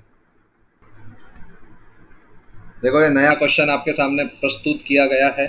To pendulums have time periods t and 5t/4, they start SHM, मतलब पेंडुलम बोल दिया, पेंडुलम का टाइम पीरियड होता है 2π√L/g, तो जिसका टाइम पीरियड ज़्यादा उसका लेंथ भी ज़्यादा, मतलब एक पेंडुलम छोटा है एक पेंडुलम बड़ा है। अगर इसको ऑब्जर्व किया जाए तो ये मीन पोजीशन है, तो एक पेंडुलम को अपन छोटा ले लेते और एक पेंडुलम को अपन बड़ा ले लेते, सिंपल, ठीक है। तो जो बड़ा वाला पेंडुलम है वो ऐसा है, छोटा वाला पेंडुलम है वो ऐसा है। अब एक का टाइम पीरियड है t, एक का टाइम पीरियड है 5t/4, करेक्ट, इसका लेंथ ज़्यादा। अब ये बोल रहे हैं कि एक का टाइम पीरियड t है, मतलब एक t में ही पूरा रिवॉल्व कर देगा, और एक 5t/4 लगाएगा, मतलब एक को एक रिवॉल्यूशन करने में 5t/4 लग रहा है, मतलब टाइम पीरियड उसका ज़्यादा है एक रिवॉल्यूशन, दूसरे का टाइम पीरियड कम है। मैं आता हूँ फेजर पे। फेजर पे तो सब दूध का दूध पानी का पानी, फेजर, ठीक है, ध्यान से सुनिएगा जरा। अगर जिसका टाइम पीरियड t है, ω1 क्या होगा, ω1 is equal to 2π time period, और ω2 क्या होगा 2π टाइम पीरियड 5t/4, तो 4/5 2π टाइम पीरियड। इसको अगर मैंने ओमेगा बोला तो इसको क्या बोलूँगा 4/5 ओमेगा, करेक्ट। यहाँ तक तो आपको समझ में आ गया, ठीक है ना, दोनों के ओमेगा निकाल लिए दोनों का टाइम पीरियड से। अब एक दो पार्टिकल है, एक आगे एक पीछे, छोटे छोटे बना लिया सच दैट एक ओमेगा से घूम रहा है, एक 4/5 ओमेगा से घूम रहा है। तो दूसरे के रिस्पेक्ट में पहले वाले का ओमेगा रिलेटिव क्या है, ओमेगा -4/5 ओमेगा, तो ये कितना होगा ω/5। दूसरे के रिस्पेक्ट में रिलेटिव चाहिए, तो एंगल कब सेम होगा, जब दोनों एक साथ आके वापस से मिलेंगे, दोनों एक साथ आके वापस से मिलेंगे, करेक्ट। तो आप देखिए इसको, अगर दूसरे को मैंने रेफरेंस पे ले लिया तो मतलब वो रेस्ट पे है, मिलेंगे तो रिलेटिवली पहले वाले ने पूरा कंप्लीट रिवॉल्व करना चाहिए, तो उसको टाइम कितना लगा θ/ω रिलेटिव, तो ये कितना है 2π/ω रिलेटिव कितना है ω/5, तो ये कितना हुआ 5 2π/ω, तो ये कितना हुआ 5 टाइम पीरियड। तो एक टाइम पीरियड में एक रिवॉल्यूशन, तो 5 टाइम पीरियड में 5 रिवॉल्यूशन, ऐसे निकाला गया है। एक टाइम पीरियड मतलब एक रिवॉल्यूशन, मतलब 5 टाइम पीरियड मतलब 5 रिवॉल्यूशन, करेक्ट, 5 टाइम पीरियड मतलब 5 रिवॉल्यूशन। तो आप खुद समझ सकते हैं कि इसका आंसर 5 है, ठीक है। तुक्का मारने से पहले हमेशा सोचिएगा जरूर, पर तुक्का मारना गलत है। आ जाओ नेक्स्ट क्वेश्चन सॉल्व करो इसको, फटाफट वीडियो को पॉज करो, बताओ क्या होगा इसका आंसर। ये क्वेश्चन करा आप सब लोगों ने अटेम्प्ट। इस क्वेश्चन को अटेम्प्ट करने के लिए देखिए आप, ओमेगा की वैल्यू क्या होती है? रूट के बाय एम, रूट के बाय एम। ओमेगा की वैल्यू होती है रूट के बाय एम। आपको एक चीज मालूम है, अगर एस एच एम है तो F equal to minus K X, F is equal to minus K X, इतना तो आपको मालूम ही है। तो आप अगर डी एफ को मैंने एक्स के रिस्पेक्ट में डिफ्रेंशिएट किया तो एक्स आ जाएगा, माइनस के आएगा। और मुझे एक चीज मालूम है, f is equal to minus d u by D x, और d f by D x is minus d two u by D x square, दो बार डिफ्रेंशिएशन। तो आप थोड़ा सा समझिएगा पॉइंट, तो ध्यान से समझना। तो इसको डबल डिफ्रेंशिएट करेंगे तो 2a minus plus 12b x square, तो ये हो जाएगा 2a minus 12b x square. ये डबल डिफ्रेंशिएट हो गया और इसकी वैल्यू आई माइनस के D f by D x.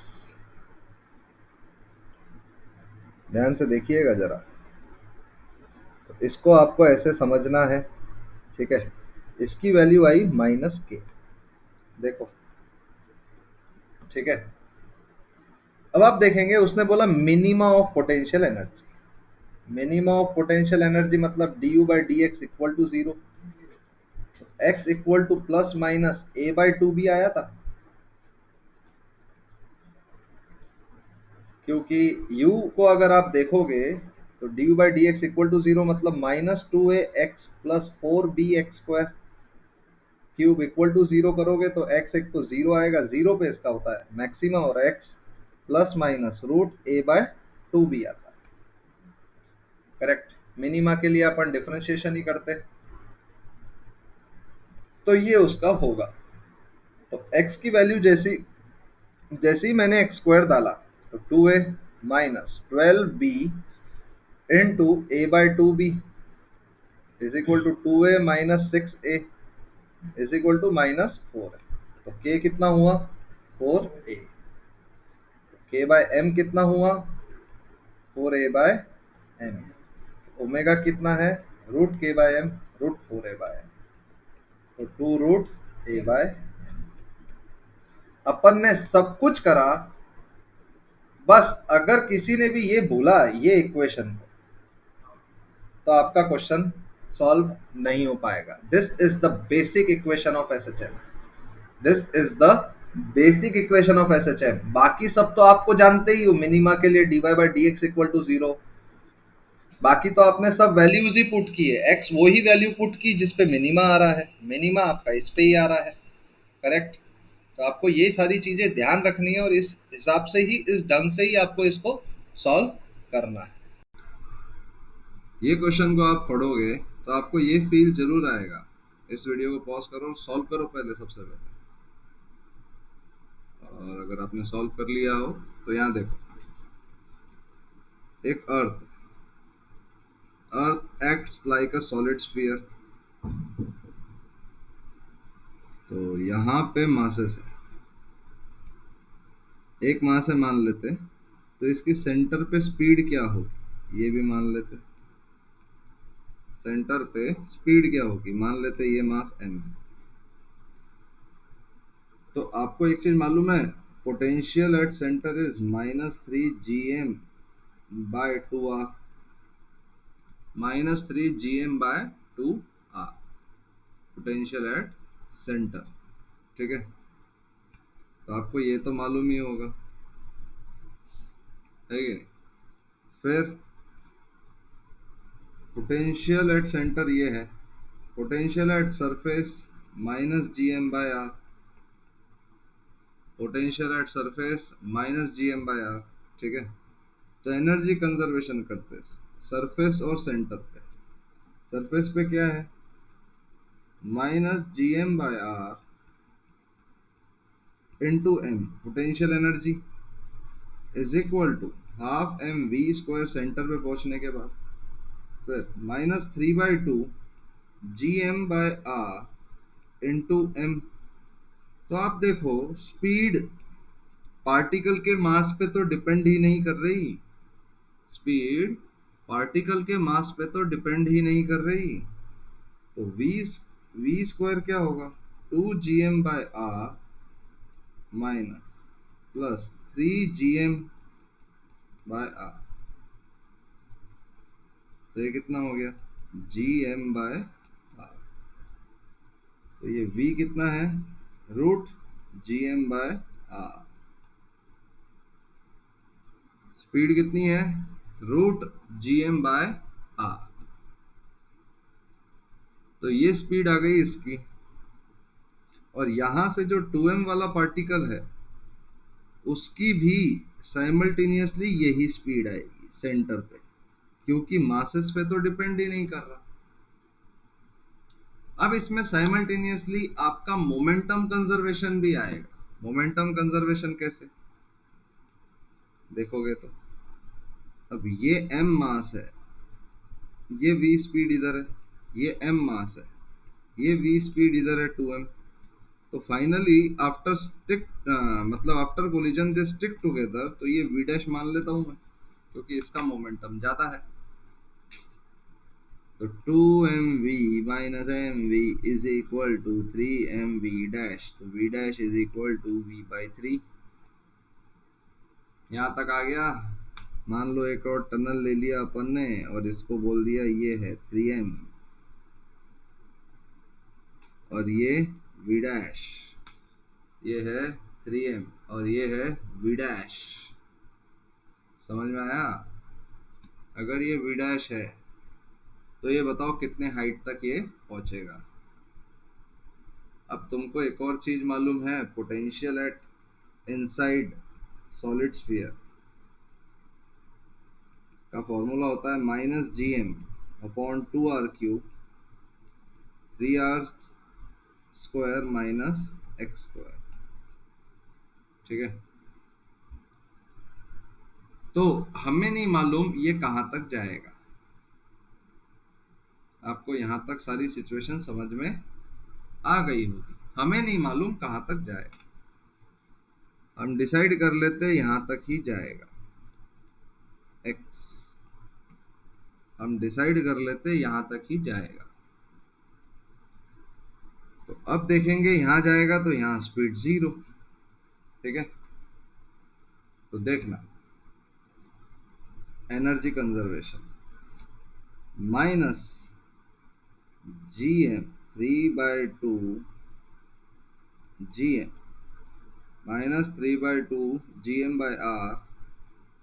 into 3m plus half 3m v dash का whole square equal to -gm/2r³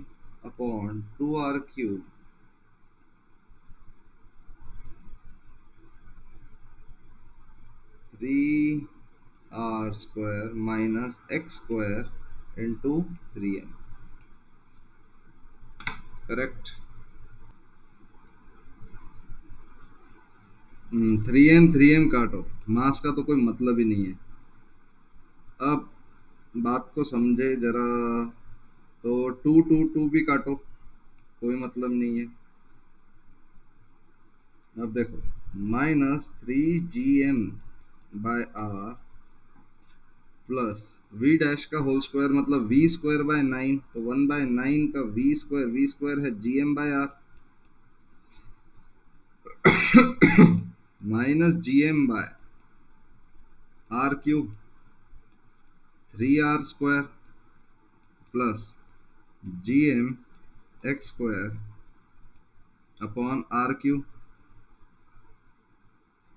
तो आप देखिएगा r r r² r²।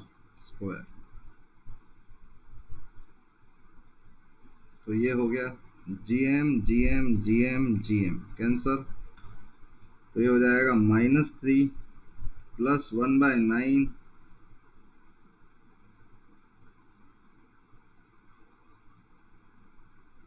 ये r² cancel is equal to -3 plus x² by r²।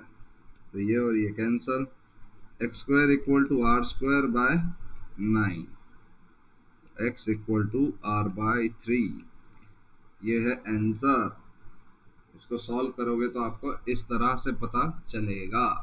बस मैंने energy को 2 बार conserve किया, patience रखा और इस क्वेश्चन को सही ढंग से चलने दिया। बच्चा यहीं डगमगा जाता है। इसमें पहले तो 2 बार एनर्जी कंजर्वेशन है और 1 बार मोमेंटम भी लगाया हुआ है, तो बच्चा डगमगा जाता है, कंफ्यूज हो जाता है। ठीक है ना? देखो, फिर इसमें ये भी क्वेश्चन पूछ सकता है कि आपको 2m मास दिया हुआ है, वो सेंटर पे पहुंचेगा तो उसकी स्पीड क्या होगी। फिर आपको ये भी क्वेश्चन पूछ सकता है कि दोनों मासेस अगर रिलीज कर दिए जाए टनल में एट द एंड, तो कौन सा मास पहले पहुंचेगा। तो इसका जवाब आप क्या दोगे? सर कोई मास पहले नहीं पहुंचेगा, दोनों साथ में पहुंचेंगे। सर दोनों साथ में पहुंचेंगे सेंटर पे। तो ये चीज समझ लेना। ठीक है? फिर आप इस पे और एक चीज लिख सकते कि दोनों साथ में पहुंचेंगे, दोनों का मास कंबाइन होकर 3m बन गया, तो 3m को कितनी वेलोसिटी दे सच दैट वो r/3 डिस्टेंस तक पहुंचे। तो ये क्वेश्चन आपको ये सारी चीजें डिस्क्राइब करता है। तो ये आ रहा है आपके सामने नया क्वेश्चन। ये क्वेश्चन आप कैसे सॉल्व करोगे बताओ फटाफट। ये क्वेश्चन है नया। करो सॉल्व, वीडियो को पॉज करो और सॉल्व करो फटाफट। तो आई होप ये क्वेश्चन आपने अटेम्प्ट किया। तो देखो मैं आपको सॉल्व करके दिखाता हूँ। मैंने लेक्चर में भी बताया है टाइम पीरियड के फेजर्स के बताया हुआ है लेक्चर में, सच दैट कि जब भी इस टाइप का क्वेश्चन आए, जब भी आपको एक दूसरे से मिलन करवाना हो, तो particle should lie on same vertical line. Particle should lie on same vertical line. आया समझ में point? Particle should lie on same vertical line. मतलब एक पार्टिकल यहाँ है, वो बोल रहा है ए, ए यहाँ है, और एक पार्टिकल यहाँ है। तुम देखो ना, एक पार्टिकल यहाँ है और ये पार्टिकल इधर जा रहा है और ये पार्टिकल इधर जा रहा है। मतलब ये पार्टिकल थर्ड क्वाड्रेंट में जाने की टेंडेंसी रख रहा है और ये पार्टिकल सेकंड क्वाड्रेंट में। ये पार्टिकल इधर और ये पार्टिकल इधर। तो जब आप देखो कि ये वाला पार्टिकल, ये वाला इधर पहुंच जाएगा, तो ये वाला इधर पहुंच जाएगा, दोनों 90 डिग्री पे पहुंच जाएंगे। अब बात को समझना, दोनों 90 डिग्री पहुंचे। अब इसने 45 डिग्री ट्रेवल किया, तो इसने 45 डिग्री ट्रेवल किया। समझ में आ रहा है? तो यहां से यहां तक कितना एंगल ट्रेवल किया उसने? ध्यान से सुनिएगा। π/2 plus π/4 is equal to 3π/4 is equal to 3π/4। Correct? तो ये क्या हो जाएगा? आप देखोगे तो omega T is equal to 3π/4, 2π by time period is equal to 3π/4। Pi pi cancel, time period is equal to 3t/8। Time period is equal to 3t/8। इस हिसाब से आप इस क्वेश्चन को सॉल्व करोगे। इस क्वेश्चन को सॉल्व करो फटाफट, वीडियो पॉज कर करके जल्दी जल्दी सॉल्व करो और बताओ मुझे इसका आंसर क्या है। देखो, तो ये क्वेश्चन को आप अटेम्प्ट करते हुए कैसे पढ़े। अ हेवी ब्रास स्पीयर, मतलब इसने बोला is hung from a light spring. Light spring मतलब मासलेस स्प्रिंग। ठीक है? के है इसका इस वर्टिकल टाइम पीरियड, तो टाइम पीरियड कितना हो जाएगा? 2π√m/k। The sphere is now immersed in a liquid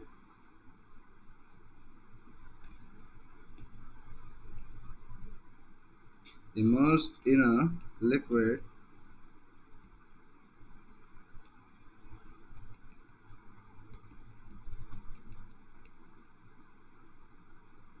with density 1/10 of the density of the sphere. ठीक है, तो इसका नीचे फोर्स लग रहा है mg और ऊपर लग रहा है बॉयंसी। तो ये सिचुएशन ऐसी हुई, m और एफ नेट और k है, तो इसका टाइम पीरियड कितना है, और एफ नेट क्या है, mg माइनस एफ बी। ये बात समझ में आ रही है।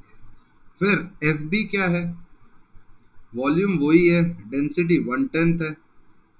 आप समझिएगा जरा, लिक्विड की डेंसिटी क्या है, 1/10। 1/10 मतलब मास, वो 1/10 मास उसका हैंडल कर रहा है, mg माइनस m/10 g, मतलब 9/10 mg।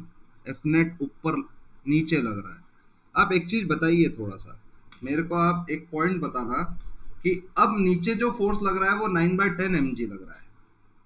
तो मुझे एक चीज बताइए कि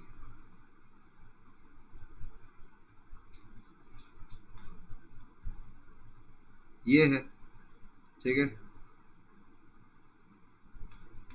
सॉरी, जनरली, एक सेकंड, मैं आपको एक गलती बता रहा हूँ जो बच्चा जनरली करता है। वो क्या करता है, 9/10 mg, और वो इस ब्लॉक का मास इफेक्टिव 9/10 मान लेता है। और वो टाइम पीरियड निकालता है 2π√9/10 इंटू m/k, और वो हो जाता है √9/10 टाइम पीरियड। शुक्र मनाओ ये ऑप्शन क्वेश्चन में नहीं है, नहीं तो 90% बच्चा यही ऑप्शन सेलेक्ट करता। शुक्र मनाओ, बस उसने जो ऑप्शन बनाने वाले ने ये आंसर नहीं लिखा। मेरे को एक चीज बताओ, जो ब्लॉक का मास है वो का वही है ना, जो ब्लॉक का मास है वो का वही है। आप एक चीज पॉइंट समझाओ मुझे कि एक ब्लॉक है ये, ठीक है, ऐसा नहीं करते, ऐसा समझते, एक ब्लॉक है ऐसा m, इस पे लग रहा है यहाँ 10 न्यूटन।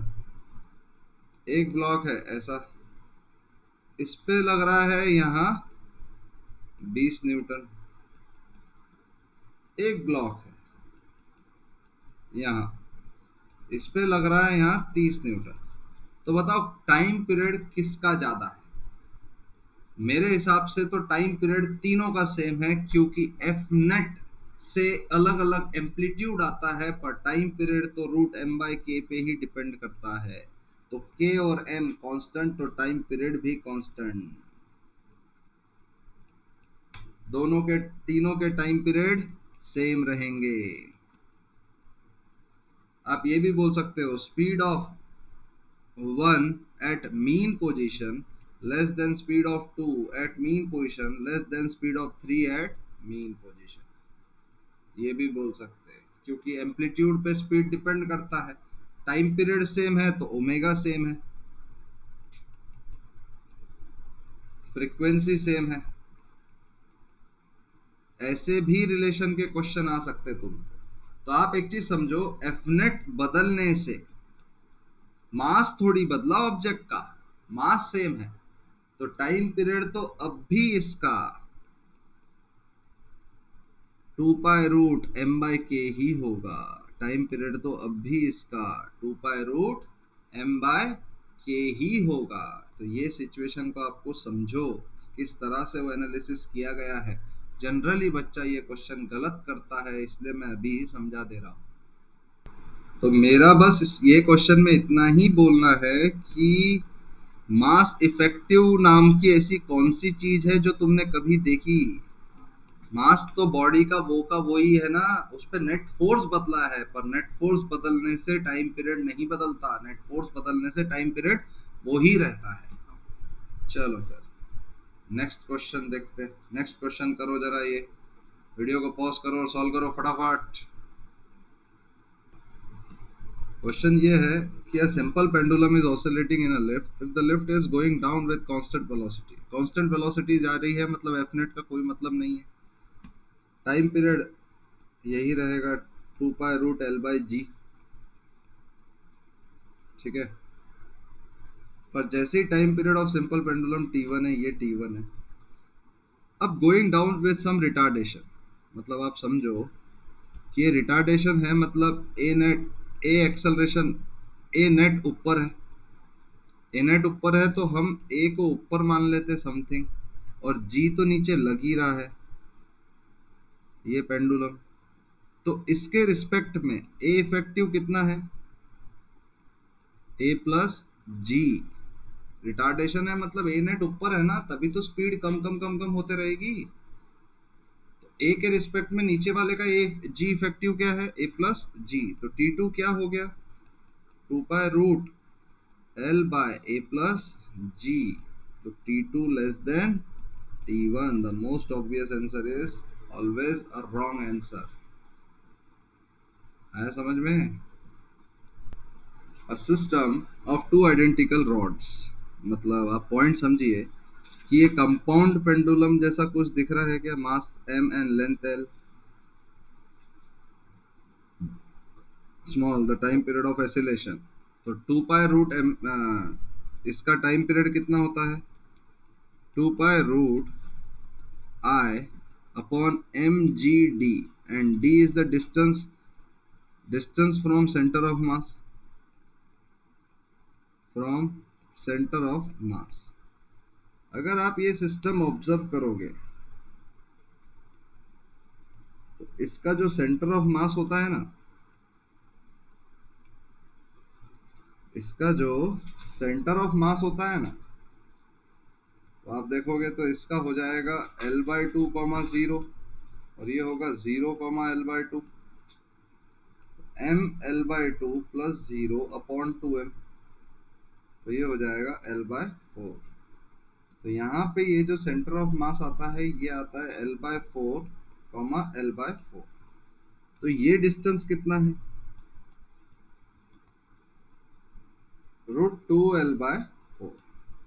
ये डिस्टेंस कितना है, √2L/4। तो ये वैल्यू d की है। तो मोमेंट ऑफ इनर्शिया इस पॉइंट के अबाउट दोनों रॉड्स का क्या होगा, 2 पाई root ml² by 3 plus ml² by 3 upon mg into √2L/4, √2L/4। ये चीज आपको समझना चाहिए। तो ये क्या हो गया, ये खत्म, ये खत्म, एक L खत्म। तो आपका फॉर्मूला क्या बन जाता है देखना जरा, ये 2m होगा, सॉरी नीचे 2m मास होगा क्योंकि टोटल मास 2m है। हाँ, तो ये होगा 2L/3 अपॉन मास कैंसल, तो 2g √2/4। तो ये है ये 2, ये है ये √2, तो ये कितना हो गया, 2 पाई root 2 √2L/3g time period, 2 √2L/3g time period. ये ऐसे आंसर निकलता है। कभी भी कंपाउंड पेंडुलम पूछा जाता है तो दो चीजें याद रखना, जिस पॉइंट के अबाउट वो हिंज्ड है, उस जिसके अबाउट आप रोटेट कर रहे हो उसके अबाउट उसका मोमेंट ऑफ इनर्शिया कितना है, और सेंटर ऑफ मास से उसका डिस्टेंस कितना है। ये दो पॉइंट्स लिख लेना। क्या बोला मैंने, जिस पॉइंट के अबाउट आप उसको ऑसिलेट करवा रहे हो उसके अबाउट उसका मोमेंट ऑफ इनर्शिया क्या है, और उस पॉइंट का सेंटर ऑफ मास से डिस्टेंस क्या है। तो ये क्वेश्चन देखो, नया क्वेश्चन आपके सामने, वीडियो को पॉज करके सॉल्व करो जरा। तो अगर सॉल्व हो गया तो देखो, उसने बोला a particle starts oscillating simple harmonically from its equilibrium position, then ratio of kinetic energy and potential energy of the particle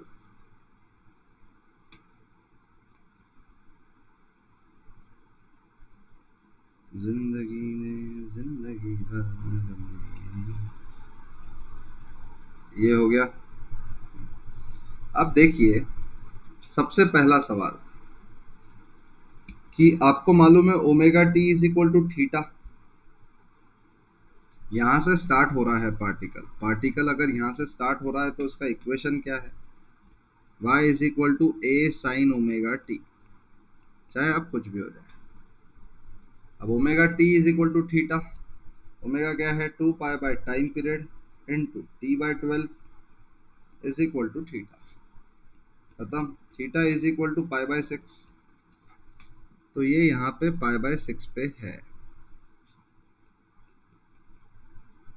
ठीक है। तो ये एंगल कितना हुआ, पाई बाय 3। तो ये डिस्टेंस कितना हुआ, a cos pi by 3 is equal to a by 2। तो मतलब ए बाय 2 पे आप बात कर रहे, ए बाय 2 पे आप बात कर रहे, तो kinetic energy upon potential energy, upon potential energy is equal to half, ध्यान से सुनिएगा जरा, half M omega root A square minus A by 2 का होल स्क्वायर अपॉन हाफ के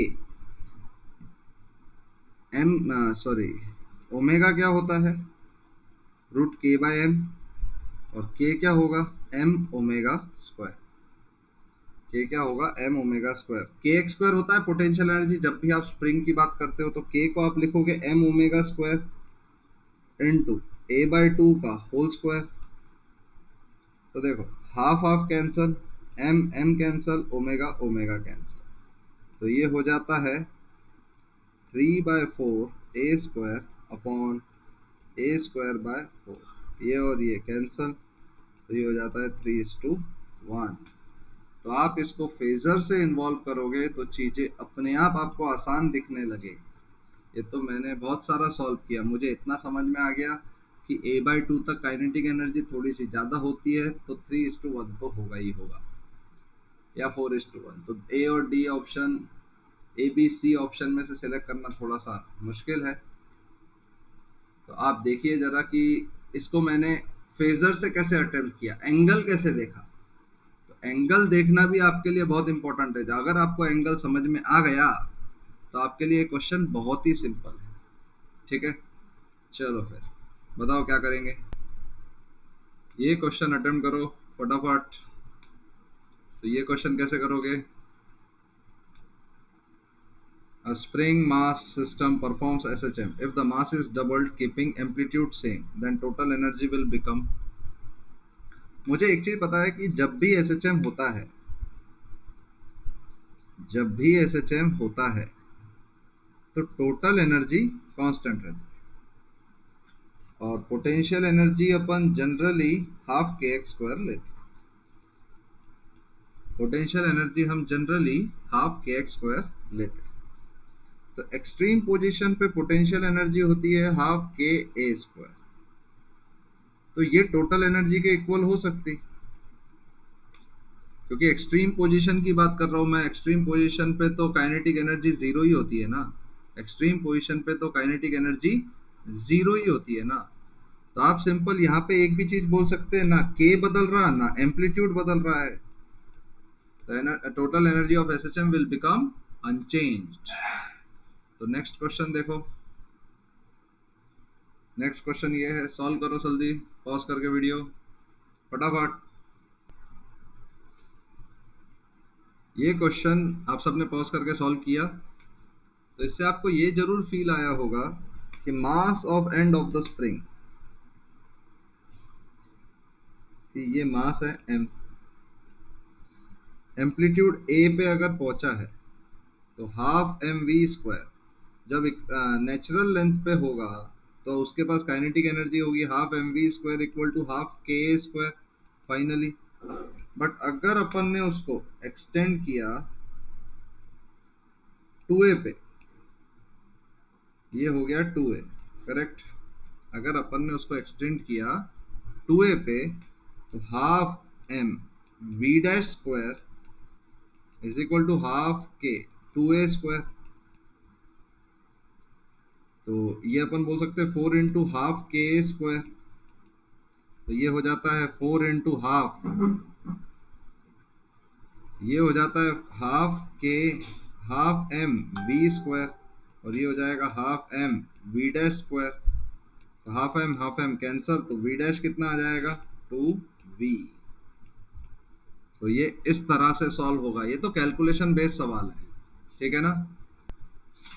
तो फिर अपन नेक्स्ट क्वेश्चन की तरफ करेंगे। नेक्स्ट क्वेश्चन ये है, बताओ इसका आंसर क्या होगा। तो ये क्वेश्चन अटेम्प्ट करना जरूर फटाफट।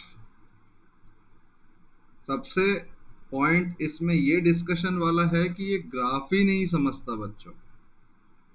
ये ग्राफ का क्या करे सर, ये ग्राफ ही नहीं समझता कि ये ग्राफ का क्या करे। उसने बोला सर अगर x पॉजिटिव है तो पोटेंशियल एनर्जी mgx है, अगर x निगेटिव है तो पोटेंशियल एनर्जी हाफ के एक्स स्क्वायर है। तो x positive potential energy mgx, x negative potential energy half के एक्स स्क्वायर। मतलब फिर इससे ये बात समझ में आती है कि एक रेफरेंस लाइन तो मानना पड़ेगा। एक रेफरेंस लाइन अपन मान लेते हैं, ठीक है। ये रेफरेंस लाइन मानी मैंने, और मैंने बोला कि यहाँ ये x इक्वल टू 0 है, करेक्ट।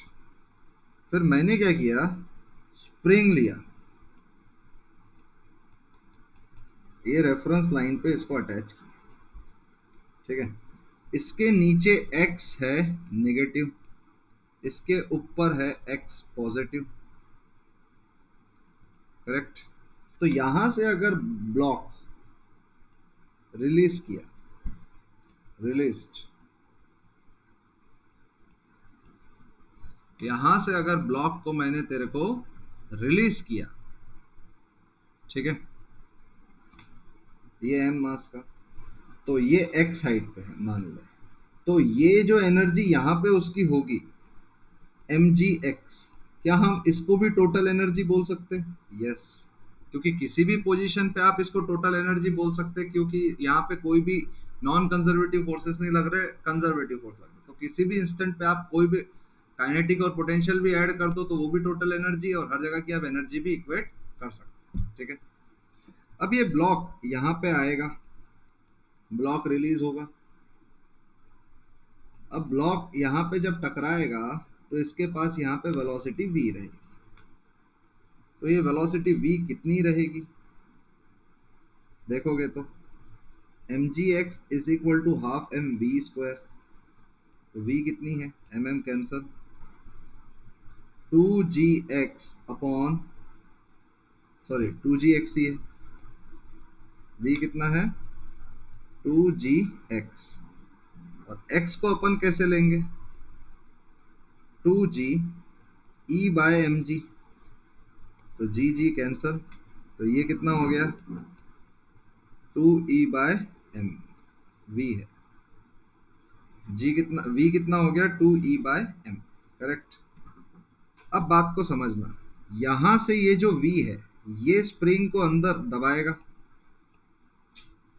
फिर यहाँ पे स्पीड 0, फिर यहाँ पे वापस वो आएगा ऊपर स्प्रिंग, तो या वापस v से, और वापस स्पीड v से ये स्प्रिंग को रिलीज करेगा और यहाँ पे पहुंच जाएगा जहां से उसने स्टार्ट किया था, v इक्वल टू 0। तो ये एक कंप्लीट ऑसिलेशन है। जब आप स्प्रिंग ब्लॉक का लेते हो तो मैं आपको सीधा बता सकता यहां से यहां इसका जो टाइम है वो है पाई रूट एम बाई के, बट यहां से यहां और यहां से यहां अलग टाइम है, तो वो अपन काइनेमेटिक्स से भी कैलकुलेट कर सकते हैं सीधा। तो जैसे v है तो उसको टाइम कितना लगेगा, v is equal to U plus A T, U plus G T भी बोल सकते माइनस, ठीक है। तो u तो 0 था इनिशियली, रिलीज्ड है, तो t कितना हो जाएगा 2e by M G square, ये हो गया t, यहां से यहां तक का t। तो टोटल टाइम पीरियड कितना है 2t plus pi root M by K. तो 2 into 2e by M G square plus pi root m/k, ये है टाइम पीरियड उसका। ऐसे इसकी कैलकुलेशन की जाती है, ऐसे इसको एनालाइज किया जाता है। समझ में आ रहा है? ये भी तो एक टाइप का ऑसिलेशन है और ये कंटिन्यूअसली होता रहेगा। तो वीडियो को पॉज करो और ये कैलकुलेशन एक बार आप देख लो ढंग से, ठीक है। नेक्स्ट क्वेश्चन, ये क्वेश्चन अटेम्प्ट करो फटाफट। A 2 kg block moving with 10 metre per second strikes, इसका स्प्रिंग कांस्टेंट कितना है? पाई स्क्वायर और mass m attach 2 kg at rest kept, the time period for which real block remains in contact. तो जब भी अपन 2 block system का देखते, 2 kg ये चिपकेगा, तो इसका जो टाइम पीरियड होता है वो 2 पाई रूट म्यू बाई के होता है, म्यू बाय के। और म्यू होता है m1m2/m1+m2। तो ये हो जाएगा, म्यू हो जाएगा 1। तो 2 पाई रूट 1/पाई स्क्वायर, तो ये और ये खत्म। तो टाइम पीरियड 2 सेकेंड्स है। तो आप देखो इसका प्रोसेस कैसा रहेगा। ये जब इससे चिपकेगा तो ये 2 kg ये तब तक ही कंप्रेस करेगा जब तक दोनों की स्पीड सेम ना हो जाए, और उसके बाद ये स्प्रिंग का कांटेक्ट इसको छूट जाएगा। मतलब इसके पहले देखो, इसके रिस्पेक्ट में इसकी स्पीड कितनी थी? 10। अब इसके रिस्पेक्ट में इसकी स्पीड 0। तो इसका जो आधा ही ऑसिलेशन हुआ है यहां तक, उसके बाद क्या होगा? इसकी स्पीड ज्यादा होगी। ये डबल ब्लॉक सिस्टम में भी आपने पढ़ा है, इसकी स्पीड ज्यादा होगी और इसकी स्पीड कम, तो उनका कांटेक्ट ऑटोमेटिकली छूट जाएगा। ऑटोमेटिकली छूटेगा मतलब कैसे? देखो इस पूरा सिस्टम का मैं आपको बना के दिखाता हूँ डायग्राम, ये कैसा होता है। जैसे ही ये कांटेक्ट में आया, मैं पूरा डायग्राम ढंग से बना के दिखाता हूँ आपको। हाँ, क्या है ये हकीकत में सिचुएशन क्या होती है, आपको कैसे इसका आंसर एनालाइज करना है और कैसे आपको सोचना है, ठीक है। ये जैसे ही चिपका, ये जैसे ही चिपका 2 kg,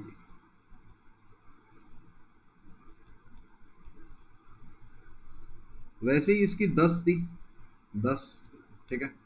अभी नेचुरल लेंथ इसकी 0 है, ठीक है। और अब ये इसको कंप्रेस करना स्टार्ट करेगा, तो सेकंड वाले, जैसे स्प्रिंग कंप्रेस हो रहा है तो बाहर वाले ब्लॉक, बाहर वाले जो ब्लॉक है, क्या वो आपको एक चीज समझ में आ रही है क्या? कि बाहर वाले जो ब्लॉक है, सॉरी स्प्रिंग जो है वो कंप्रेशन, कंप्रेस्ड है, तो वो बाहर फोर्स लगाएगी। तो साइमल्टेनियसली क्या होगा? ये वाले ब्लॉक की स्पीड, ये वाले ब्लॉक की स्पीड कम होगी और ये वाले ब्लॉक की स्पीड बढ़ेगी। तो ये तब तक कंप्रेस होंगे जब तक दोनों की स्पीड सेम ना हो जाए, दोनों की स्पीड सेम ना हो जाए। ये मैंने सेंटर ऑफ मास में भी आपको पढ़ाया था। ये तब तक कंप्रेस होंगे जब तक दोनों की स्पीड सेम ना हो जाए। बाद में क्या होगा? इसकी स्पीड तो ज्यादा होना शुरू हो जाएगी और इसकी स्पीड कम होना शुरू हो जाएगी। इसकी स्पीड तो ज्यादा होना शुरू हो जाएगी और इसकी स्पीड कम होना शुरू हो जाएगी।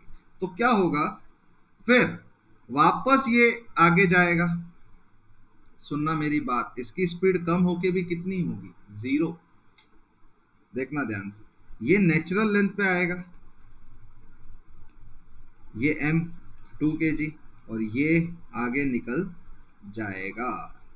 मतलब पहले इसकी स्पीड v तक आई, फिर v के बाद 0 पे आई। 0 नहीं बोलेंगे अभी, अपन एक चीज देखेंगे। देखना, पहले स्प्रिंग मैक्सिमम, देखो नेचुरल लेंथ थी पहले स्प्रिंग की, फिर वो मैक्सिमम कंप्रेस्ड हुई, फिर वापस नेचुरल लेंथ पे आई। तो ऑसिलेशन तो भाई साहब ये आधा ही हुआ ना। तो देखो पहले ये नेचुरल लेंथ था, फिर मैक्सिमम एलोंगेट हुआ, वापस नेचुरल लेंथ आया। अगर ये दोनों ब्लॉक स्प्रिंग से चिपके हुए रहते तो ये अब मैक्सिमम एलोंगेट होता, फिर वापस नेचुरल लेंथ पे आता। तो ऑसिलेशन तो आधा ही हुआ। तो इसका जो time for which real block will remain in contact is like आधा ऑसिलेशन। तो टाइम पीरियड पूरे ऑसिलेशन का है 2 सेकेंड्स, तो आधा ऑसिलेशन क्या होगा? 1 सेकेंड। आधा ऑसिलेशन क्या होगा? 1 सेकेंड।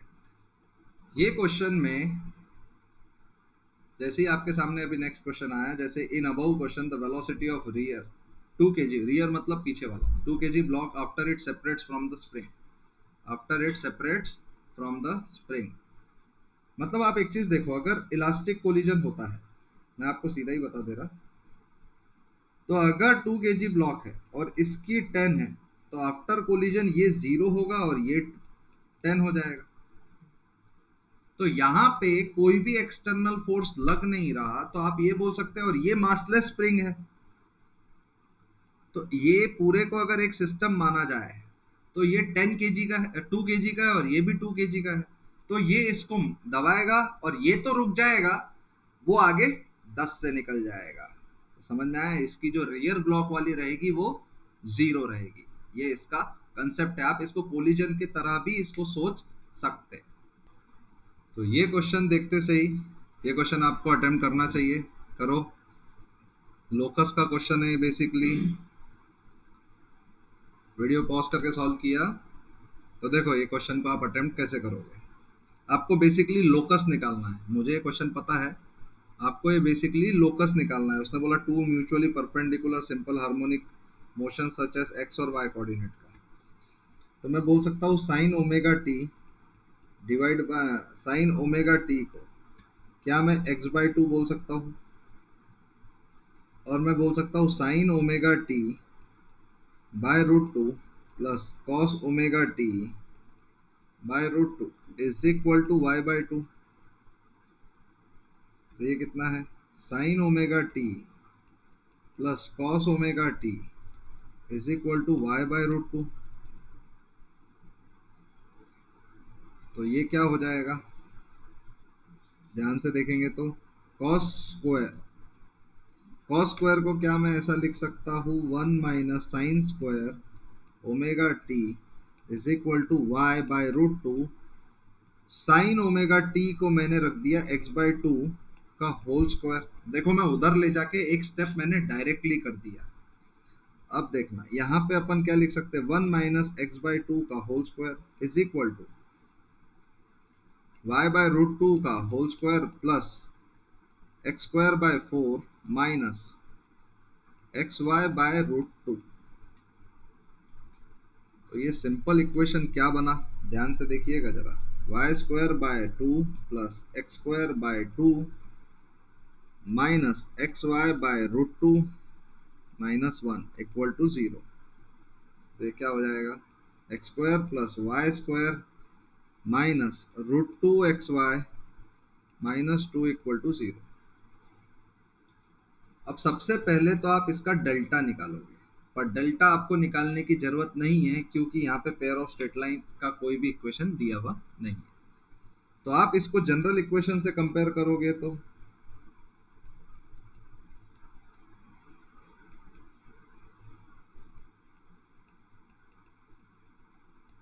Equal to 0। ए कितना है 1, बी कितना है 1, एच कितना है -√2/2 और सी है -2। ठीक है, तो H square minus A B, H square क्या है 1/2 minus 1 is equal to -1/2 less than 0। और ये लेस देन 0 तब आता है जब वो एलिप्स रहे, जब वो एलिप्स रहे, ये चीज ही तो आपको समझना है, जब वो एलिप्स रहे। यहां तक तो आप सॉल्व कर सकते, ये एलिप्स हाइपरबोला पैराबोला के लिए आपको मैथमेटिक्स आना बहुत इन्वॉल्व है, ठीक है, जरूरी भी है। ठीक है, तो ये क्वेश्चन आपने कॉपी किया। देखो फिर आता है नेक्स्ट क्वेश्चन। नेक्स्ट क्वेश्चन क्या है, the amplitude of vibrating particles due to superposition of two SHMs। Amplitude तो सबसे कम ओमेगा वाला, इसका एम्पलीट्यूड 1, इसका भी एम्पलीट्यूड 1, इनका फेज डिफरेंस π/3। तो आप सीधा देख सकते हैं, a net 1² plus 1² plus 2 cos π/3 that is √3। ये तो सिंपल ही है, ये तो सिंपल हो गया, देख लिया आपने। फिर नेक्स्ट आता है टू सिंपल हार्मोनिक मोशन। आप इसको ऐसा भी बोल सकते हैं, y1 is equal to a sine omega t y2 is equal to A sine, ध्यान से देखना, omega T plus pi by two, क्योंकि pi by two plus theta sine का कॉस थीटा होता है, are superimposed of particle m। तो total energy कितनी, जैसे ओमेगा टी और ओमेगा टी, तो इसका जो नेट एम्पलीट्यूड होगा ए नेट, क्या वो √2 ए होगा। तो टोटल एनर्जी क्या हो जाती है, half M omega square into √2 A का होल स्क्वायर। तो ये और ये कैंसिल हो जाता है, तो ये हो जाता है m ओमेगा स्क्वायर ए स्क्वायर। तो ये टोटल एनर्जी ये आ गई। तो यहाँ पे SHM का अपन ने एक क्वेश्चन सीरीज पूरा सॉल्व किया हुआ है। इसमें आपको काफ़ी अच्छे अच्छे क्वेश्चंस मैंने डिस्क्राइब किए, समझाए, आपको समझ में भी आए होंगे, आपको काफ़ी मज़ा भी आ रहा होगा। तो ये सेशन यहाँ पे अपन ख़त्म करते, ठीक है, मिलते हैं अपन नेक्स्ट लेक्चर में। तब तक के लिए stay tune with pi academy.